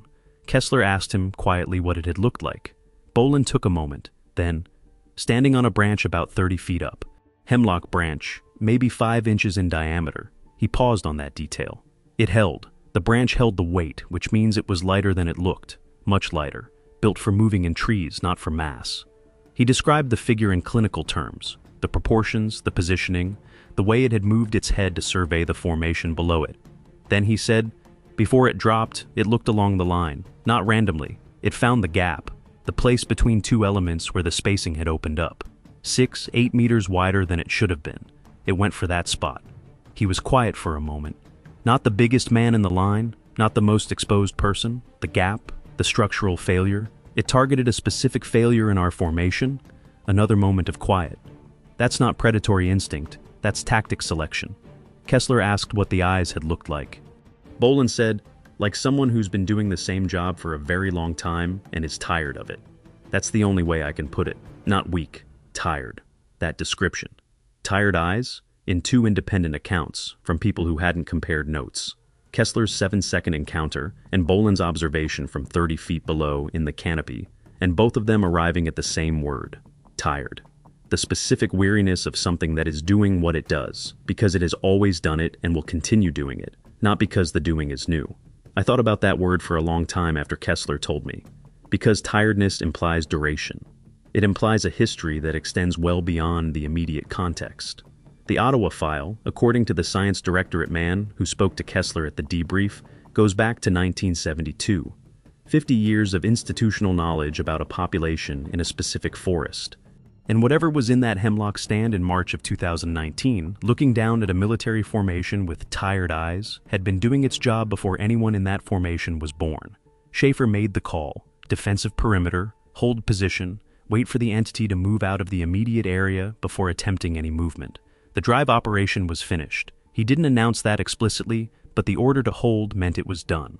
Whatever the theory had been about pushing something into a ravine, the entity had demonstrated in about 4 minutes of contact that the theory did not account for what was actually out there. They held the perimeter for about an hour. During that entire hour, the vocalizations continued. From the northwest, then shifting north, then northeast, then back. Never locating in one direction for more than a minute or 2 before the apparent source moved. Bolin told Kessler, in a low voice near the injured, that he was tracking what he could from the acoustic pattern, and his best count was 2 separate sources, possibly 3. One maintaining a roughly fixed position north, one moving, one he couldn't place consistently. He said it the way a hunter talks about a pack he's tracking from sound alone. Systematic, trying to reconstruct the group from the behavior of the individuals. During the hour hold, Kessler treated the injured, the perimeter held, and Schaefer made 2 radio calls. Kessler was close enough to hear one of them, not the words, but the pattern. He said the call was brief and that Schaefer's side of it was shorter than the other sides. Schaefer said something Kessler caught. 3, 1 critical, then a pause, then no, then confirm, no. Then the call ended. Schaefer didn't brief anyone on the call's content. His face hadn't changed. Whatever instructions or information had come from the other end, he absorbed them the same way he'd absorbed everything else about the mission. With the patient blankness of someone who is pre-committed to executing whatever the situation requires and isn't spending processing power on the emotional dimension of it. Kessler's read on those 2 words, no and then confirm no, was that someone on the other end had asked whether continued pursuit was viable. Schaefer had said no. They'd asked him to confirm that assessment. He'd confirmed it. He's not sure that's what was happening, but 30 people had just made contact. One of them was dead, and the entity was pacing them from multiple positions in the surrounding forest with a level of coordination that made further pursuit a deeply inadvisable proposition. Schaefer's no, whatever question it was answering, was the accurate professional assessment. What surprised Kessler about that hour, in retrospect, was Acuna. Acuna spent most of the hold with the KIA, the specialist who'd been pulled from the line. He sat near him, and he didn't move from that position for 30 minutes. Kessler checked on the living casualties, cycled the perimeter positions, spoke briefly to Mendoza and to Rady, and each time he passed Acuna's position, Acuna was still there, not doing anything, just present. Kessler thought about that later. The team sergeant, the man with 20 years, choosing to use the most uncertain hour of the mission to hold the ground near the dead specialist. Not managing the tactical situation. The tactical situation was being managed. He was doing the human thing that nobody had assigned him. Wills was on the perimeter and not talking. He had his weapon up and his eyes moving the tree line. He was the most contained person in the formation during the hold. Kessler watched him briefly and recognized the specific quality of it. It wasn't detachment. It was what Wills did when his brain was working very hard on something, and all available processing was going inward. He was putting something together. Kessler didn't ask him what. He found out later, in a brief conversation during the extraction wait, after the call for the helicopters had been made. Wills said, looking at the tree line, without turning to look at Kessler, the maintenance log, the DNR not going into the northwest quadrant, it wasn't a management decision. He paused. It was an agreement. The northwest sector was conceded in exchange for the boundary holding, and Schaefer's element just violated that boundary with 30 people and a capture package. Another pause. I'd like to know who authorized that, and whether they told anyone what they were authorizing. He didn't elaborate. The formation started moving 60 seconds later, and the conversation ended. After the hour had passed with the vocalizations moving progressively further north, Schaefer made the call for extraction. He called the Black Hawks, which had repositioned to a field south of base camp during the operation. The order was to collapse the formation and withdraw south in a controlled movement. Maintain spacing, maintain formation. Do not run. That last instruction, do not run, he said with specific emphasis. He said it only once, but the way he said it communicated that it was not an optional preference. Kessler assumed the prior deployment data told him what running signaled. He didn't ask. The movement took 35 minutes. Kessler counted his steps for the first part of it, which is a thing he caught himself doing and acknowledged was a stress behavior, a way of giving his brain something measurable to hold on to when everything else was outside its category. He stopped counting around 500 and just walked. During the entire transit, every step of the 35 minutes, the vocalizations continued, on both flanks, left and right, maintaining positions roughly parallel to the formation's axis of movement, at a consistent distance of about 100 to 150 meters. Every time Bolin brought the thermal scope up to try to acquire a source, the signature was either not there or present for less than 2 seconds before it moved out of the detection zone again. Too fast to lock, too controlled to be random. The intervals between the vocalizations were not random either. Bolin tracked them. He told Kessler this later, in the perimeter before the withdrawal began. He'd been counting the intervals during the contact phase, and they were consistent. 8 to 12 seconds between events. Long enough that the formation couldn't use one vocalization to locate the source before the next one came from a different bearing. Short enough to maintain constant acoustic presence from multiple directions. He said, it's a coordination pattern. If you were trying to maintain psychological pressure on a moving group while also maintaining your own flanks, that's how you'd do the timing. The formation moved through the hemlock stand and back into the open mixed forest of the middle sector. The snow was deeper here than it had been in the tree cover, knee-deep in a few places where the wind had built drifts against the downed timber. The walking was slow and deliberate. Nobody rushed. Nobody broke the spacing. Whatever Schaefer had told the element about the no-running instruction, the instruction was holding. 30 people moving through difficult terrain at a controlled pace while sounds flanked them from both sides, and not one of them panicked. Kessler said this was the part that struck him most about the withdrawal when he looked back on it later. 30 people, all trained, all experienced, under active acoustic contact with something they'd just seen kill one of their own. And the collective discipline of the formation held for the entire 35 minutes. He said, that's what training does. It doesn't eliminate fear. It gives you something to do instead of responding to it. We had a formation, we had a bearing, we had a pace. We did those things, and the fear was there, but it wasn't running the show. He paused when he said that. Then, I think about that sometimes. The discipline the formation showed, and I compare it to the discipline the entity showed. In 8 years of combat operations, I've never seen an enemy combatant apply consistent, coordinated pressure on a withdrawing element for 35 continuous minutes without a single overt aggressive act beyond the initial contact. That's a level of restraint that goes well past tactical patience. It's almost deliberate communication. Here's what we can do. Here's what we're choosing not to do. Here's the difference. At one point, about halfway through the withdrawal, the right flank vocalization went silent for about 90 seconds. Then Fern, from the right flank, said on comms, "Contact at 2 o'clock, tree line, stationary." He described it quickly, bipedal, standing at the edge of the trees, not moving, not vocalizing, standing and watching the formation move past. It stood there for about 20 seconds. Then it stepped back into the trees. It was not visible again. The formation reached the helicopters. They loaded. The birds lifted and turned south. Kessler was at a left side window. He watched the forest floor below through the glass as they gained altitude. The snow-covered canopy spread in every direction. Hemlock and spruce, white and gray in the flat overcast light. Seamless. Still. Nothing moved below them that he could see. Nothing visible. He kept watching until the trees gave way to open country to the south. The debrief at Fort Campbell began 12 hours after they landed. 2 full days.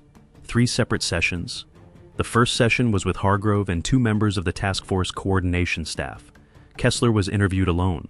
No other team members present. He gave his account in chronological order, day 1 through extraction, describing every direct observation in the specific language of an operator debriefing. What he saw, what he heard, what he did, what the results were. He described it the same way he described it to me, which meant he'd decided before the session that the only way to get through this with his credibility intact was to be perfectly consistent and never speculate beyond what he'd directly observed. They asked clarifying questions focused on specific moments, the timing of events, the specific behaviors he'd noted, the precise words of interactions with other team members. They were not surprised by anything he'd described. They were cross-referencing. The second session was with 2 men who identified themselves as working under a research directorate of the Army. Kessler looked up that directorate afterward, the specific name and organizational designation they gave, and couldn't find it in any public Army organizational chart. They had a different set of questions than Hargrove. They focused on the entity's thermal profile, specifically the fact that the thermal scope and the drone had difficulty acquiring it at ranges where it should have been detectable. They asked him to describe exactly what he could and couldn't see at each attempted acquisition, in as much technical detail as he could provide. They also asked about the vocalization in significant technical specificity, the frequency character, the felt quality versus the heard quality, the duration and variation within individual events, whether he'd noticed any effect on other team members' hearing or on ambient sound in the area immediately after the vocalization ceased. He answered what he could from direct observation and told them where his observation had limits. They seemed to already know where his limits were. They asked questions that presupposed information he hadn't provided, questions that could only be formed if the answer was already partially known. The third session was brief. A civilian in a dark suit who said almost nothing and wrote a great deal in a small line notebook. He asked 3 questions with long pauses between them. The first, had Kessler at any point during the mission felt that the entity was attempting to communicate something? Kessler said yes. The second, had he or any member of the team made any attempt to communicate back? He said no. The third, what was his personal assessment of the entity's intentions toward the human presence in the forest? Kessler took a moment with that one. Then he said, he believed the entity was defending a territory and was doing so at the minimum level of force that achieved its purpose. 1 person had died. Several others had been injured. 30 people had been in that forest. At any point during the mission, the behavioral evidence suggested the entity could have done substantially more damage than it had chosen to do. The restraint was consistent, he said. From the moment the drone's optical systems were removed cleanly rather than destroyed, through the contact itself, through the withdrawal, whatever the entity was capable of, it was not using its full capability. The civilian wrote that down, looked at what he'd written, then said, yes, that's consistent. He closed the notebook and thanked Kessler for his time and left. The documents were 12 pages. Kessler read all of them. The classification header at the top of each page was the highest level he'd ever seen on a document he was being asked to sign. The duration was 30 years, which he noted specifically. Most military NDAs run 10 or 20 years. 30 years meant someone expected the underlying situation to still be operationally active in 2049 and beyond. The consequences language was detailed and specific and unambiguous. He signed. Everyone signed. He was medically separated from the Army 4 months later. The basis was a shoulder injury with documented history going back to his second Afghan rotation. It had been aggravating progressively and required surgical intervention. He had the surgery. During recovery, the medical board reviewed his fitness status and determined that his combat readiness had been materially degraded. He was offered medical retirement. He accepts, when pressed on it, that the timing was probably not accidental. He says it without bitterness. He says it the way you say something that is what it is and that you've stopped trying to change. The one piece of information that was given to him voluntarily, not in the context of any of the formal sessions, but as an aside at the end of the second research directorate session, offered by one of the two men as they were gathering their materials, was this: the Ottawa population has been stable since 1972. That's the baseline year. Before that, the file is incomplete. He said it the way you'd say something to someone you expected already knew it. A clarification, not a revelation. Then he picked up his folder and left. Kessler has turned that sentence over for 5 years. The Ottawa population. Not the Ottawa situation, not the Ottawa phenomenon. Population.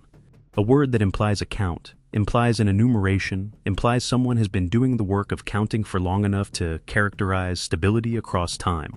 And a baseline year of 1972, with a file that exists but is incomplete before that year, which means there was awareness before 1972, just not the systematic, well-documented awareness that 1972 represents the beginning of. 53 years of institutional knowledge about a population in a specific forest, before the modern task force, before the deployments, before Kessler's NDA. The structure was old, and the structure was watching something it had been watching since before most of the people in that debrief room were alive. What happened to the others? Wilder is still active duty. Kessler doesn't know his current assignment and doesn't expect to find out. The last time they spoke was at Fort Campbell, briefly, shortly after the debrief, and Wilder said nothing about the mission and Kessler didn't ask. Fern retired in 2021.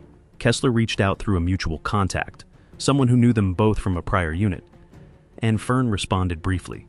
He was fine.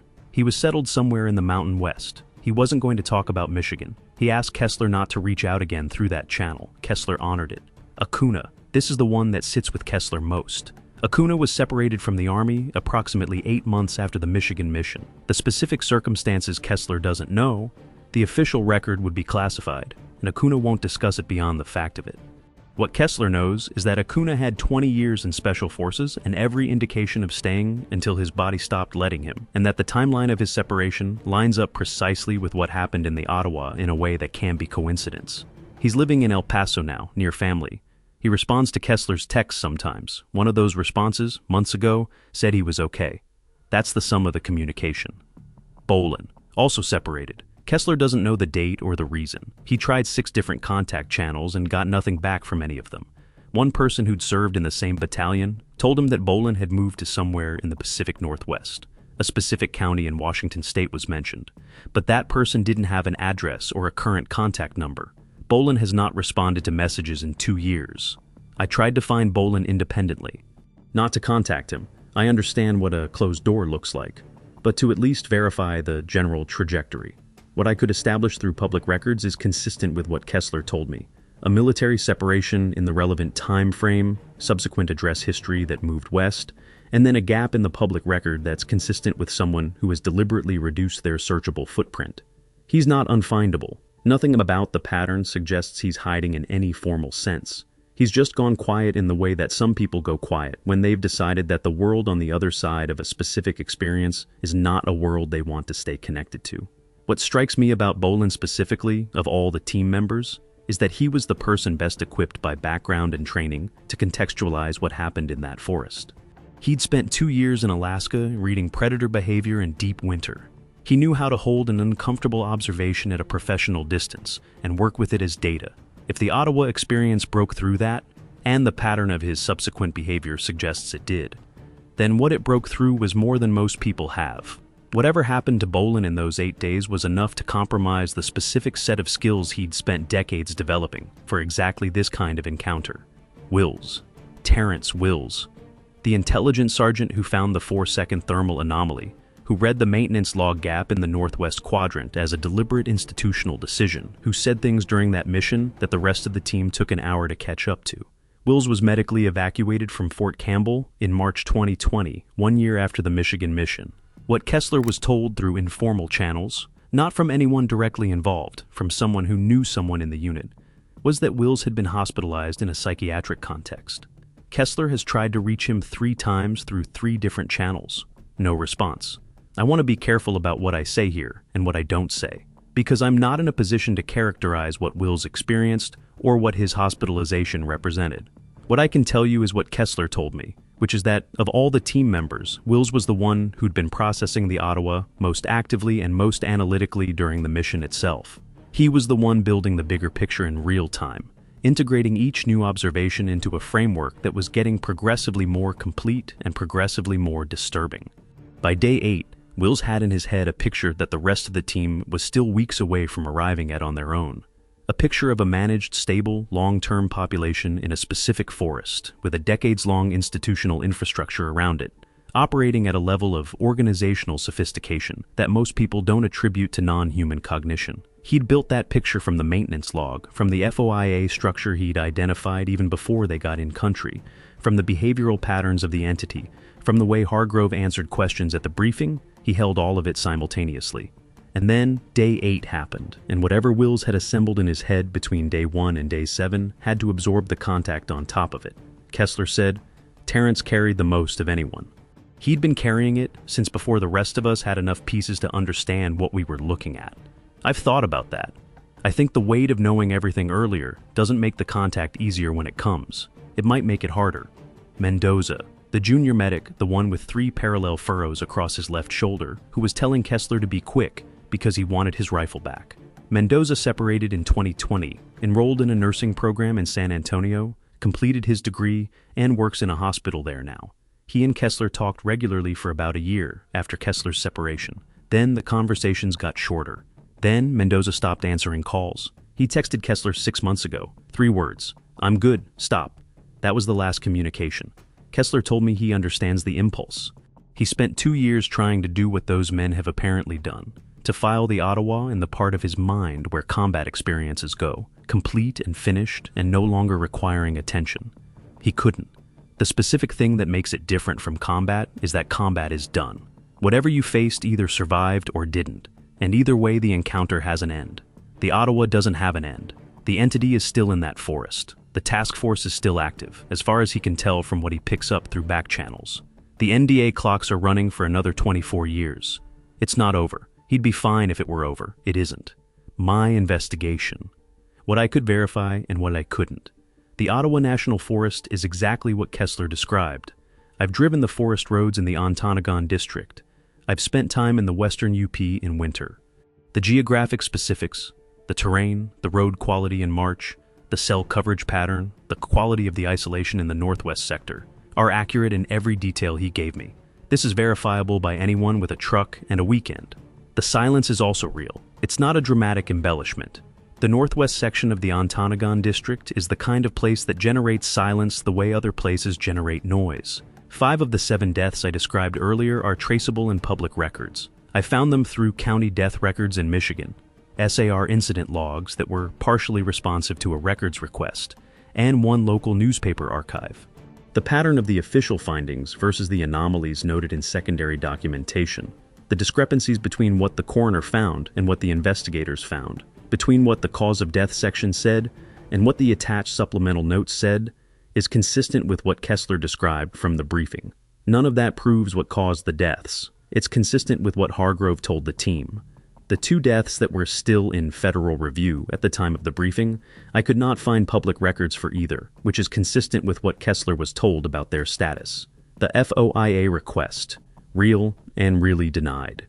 I filed it for documents relating to federal law enforcement activity in the Ottawa National Forest, specifically the Ontonagon Ranger District, between January 2017 and June 2019.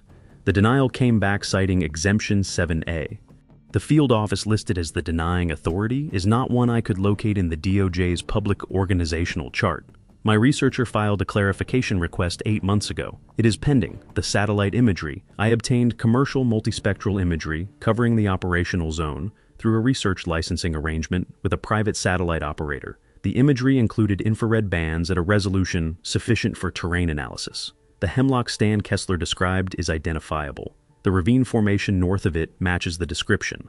In imagery from a 6-month composite covering late 2018 through mid-2019, there are thermal anomalies concentrated in the northwest sector, in and around the Hemlock Stand. They appear at irregular intervals across multiple nighttime captures.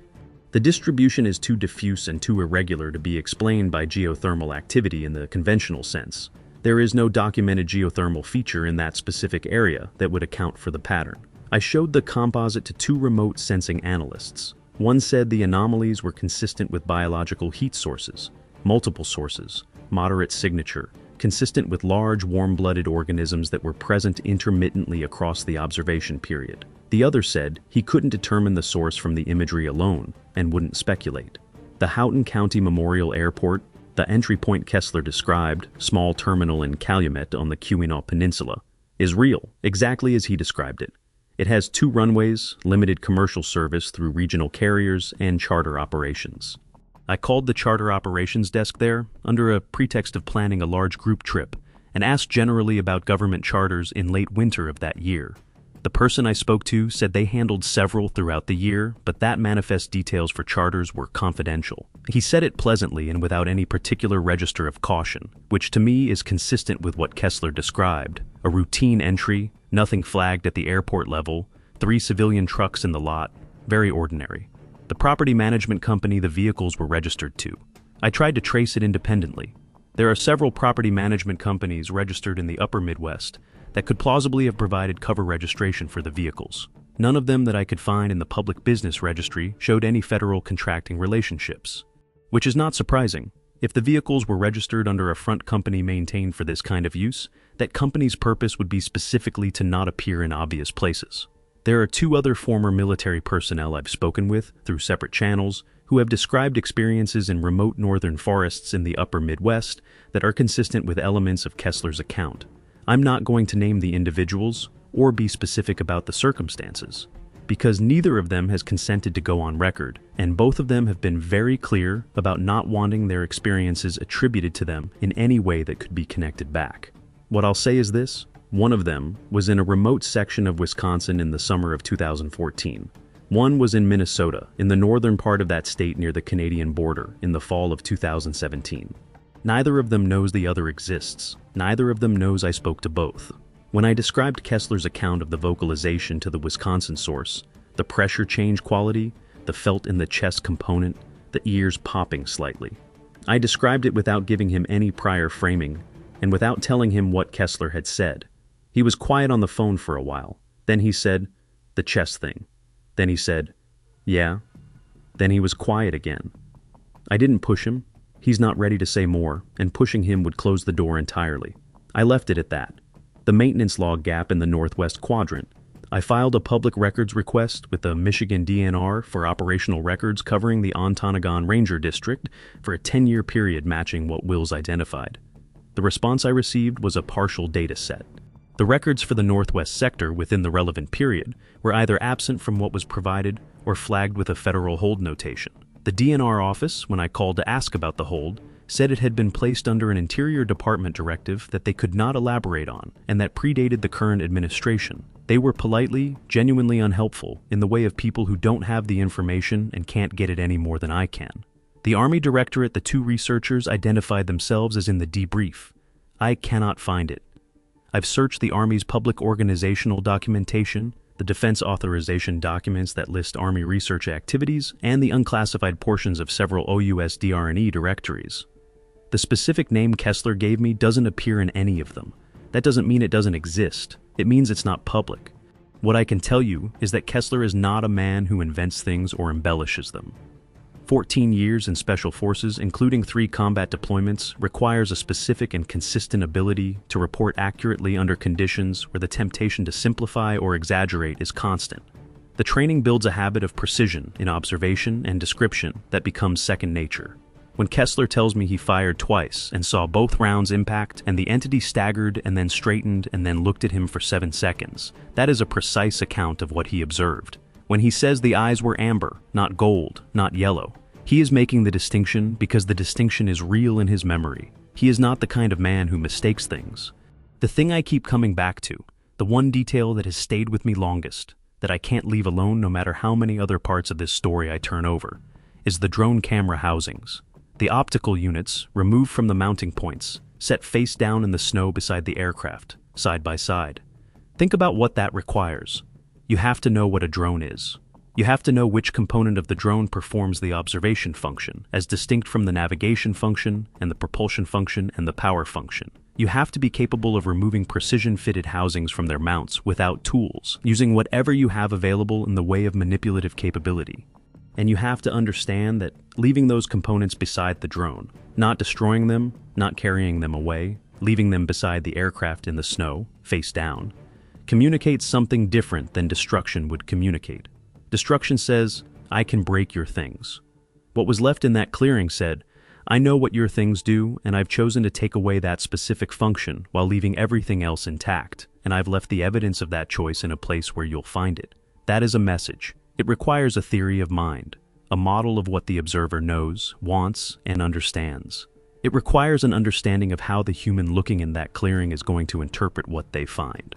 It requires, in short, a form of intelligence that goes well past territorial instinct, or predatory behavior, or any framework that exists in our current understanding of non-human cognition.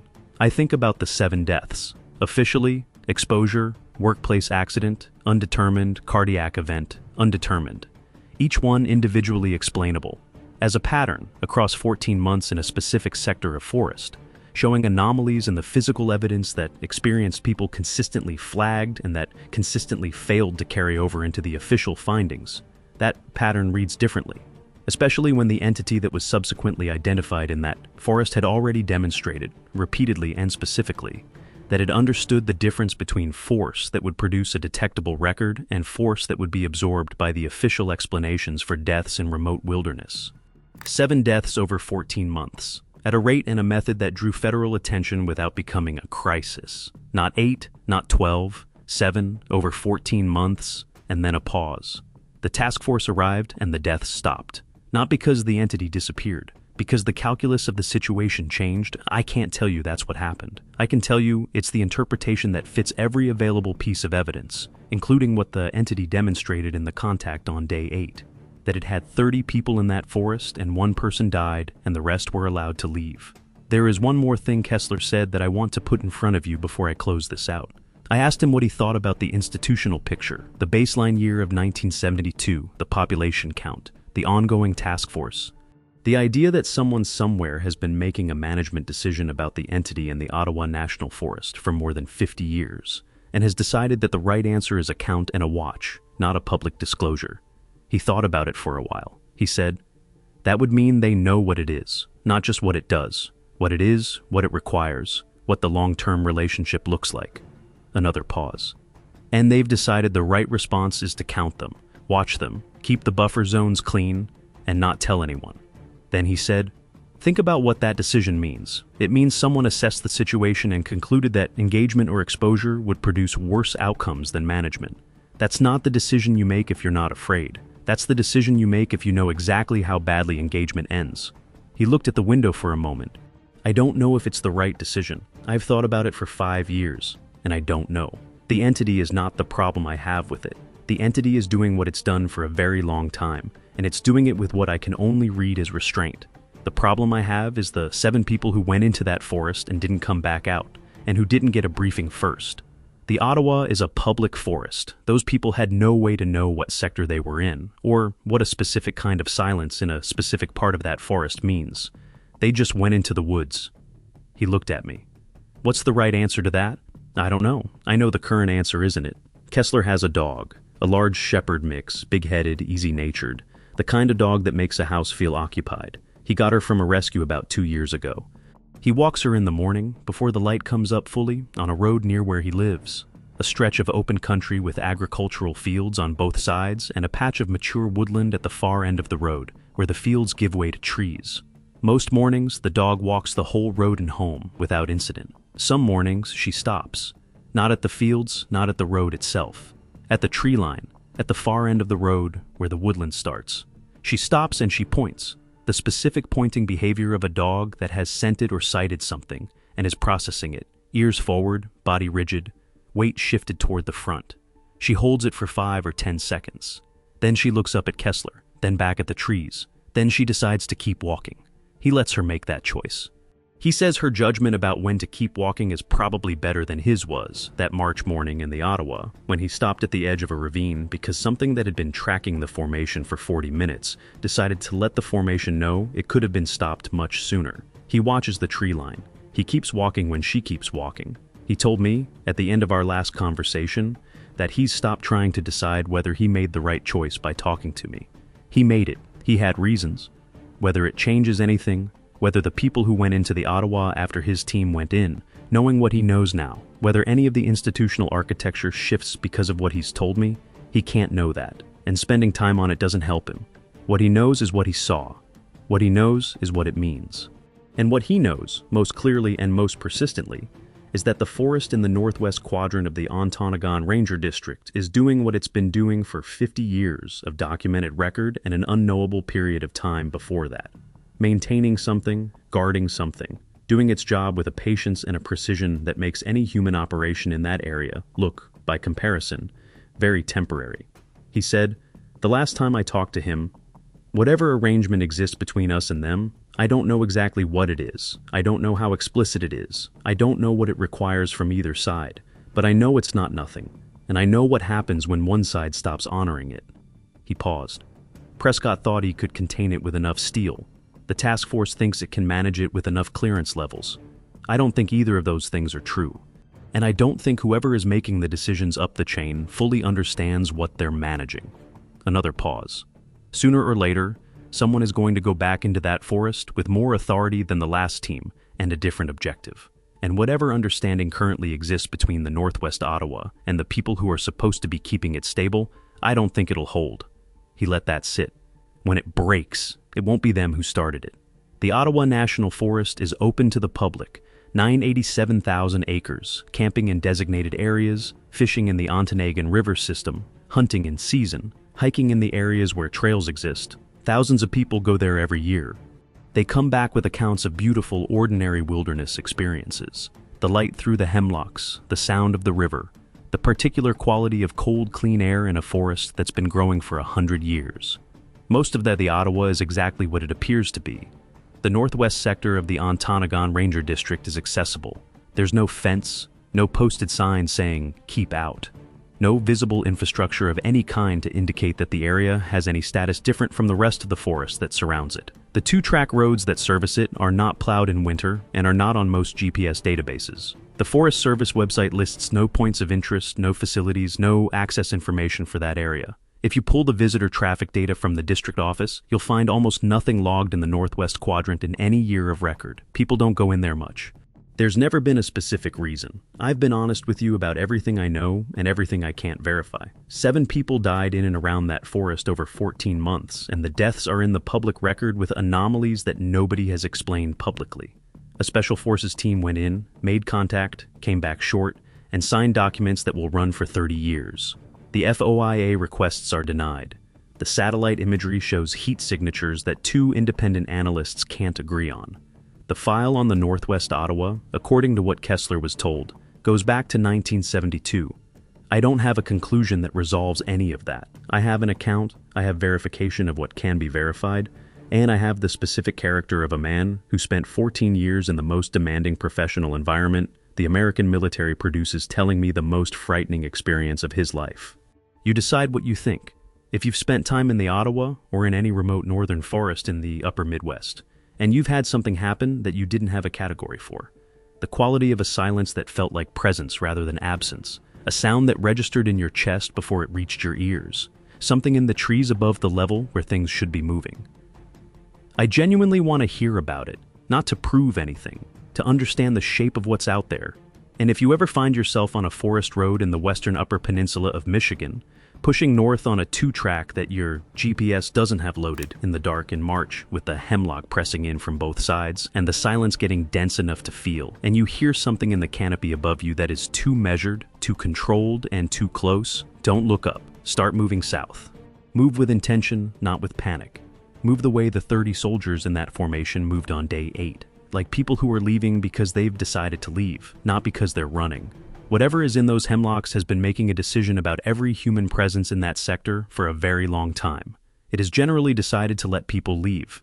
Generally, the NDA clocks are running. Watch the tree line.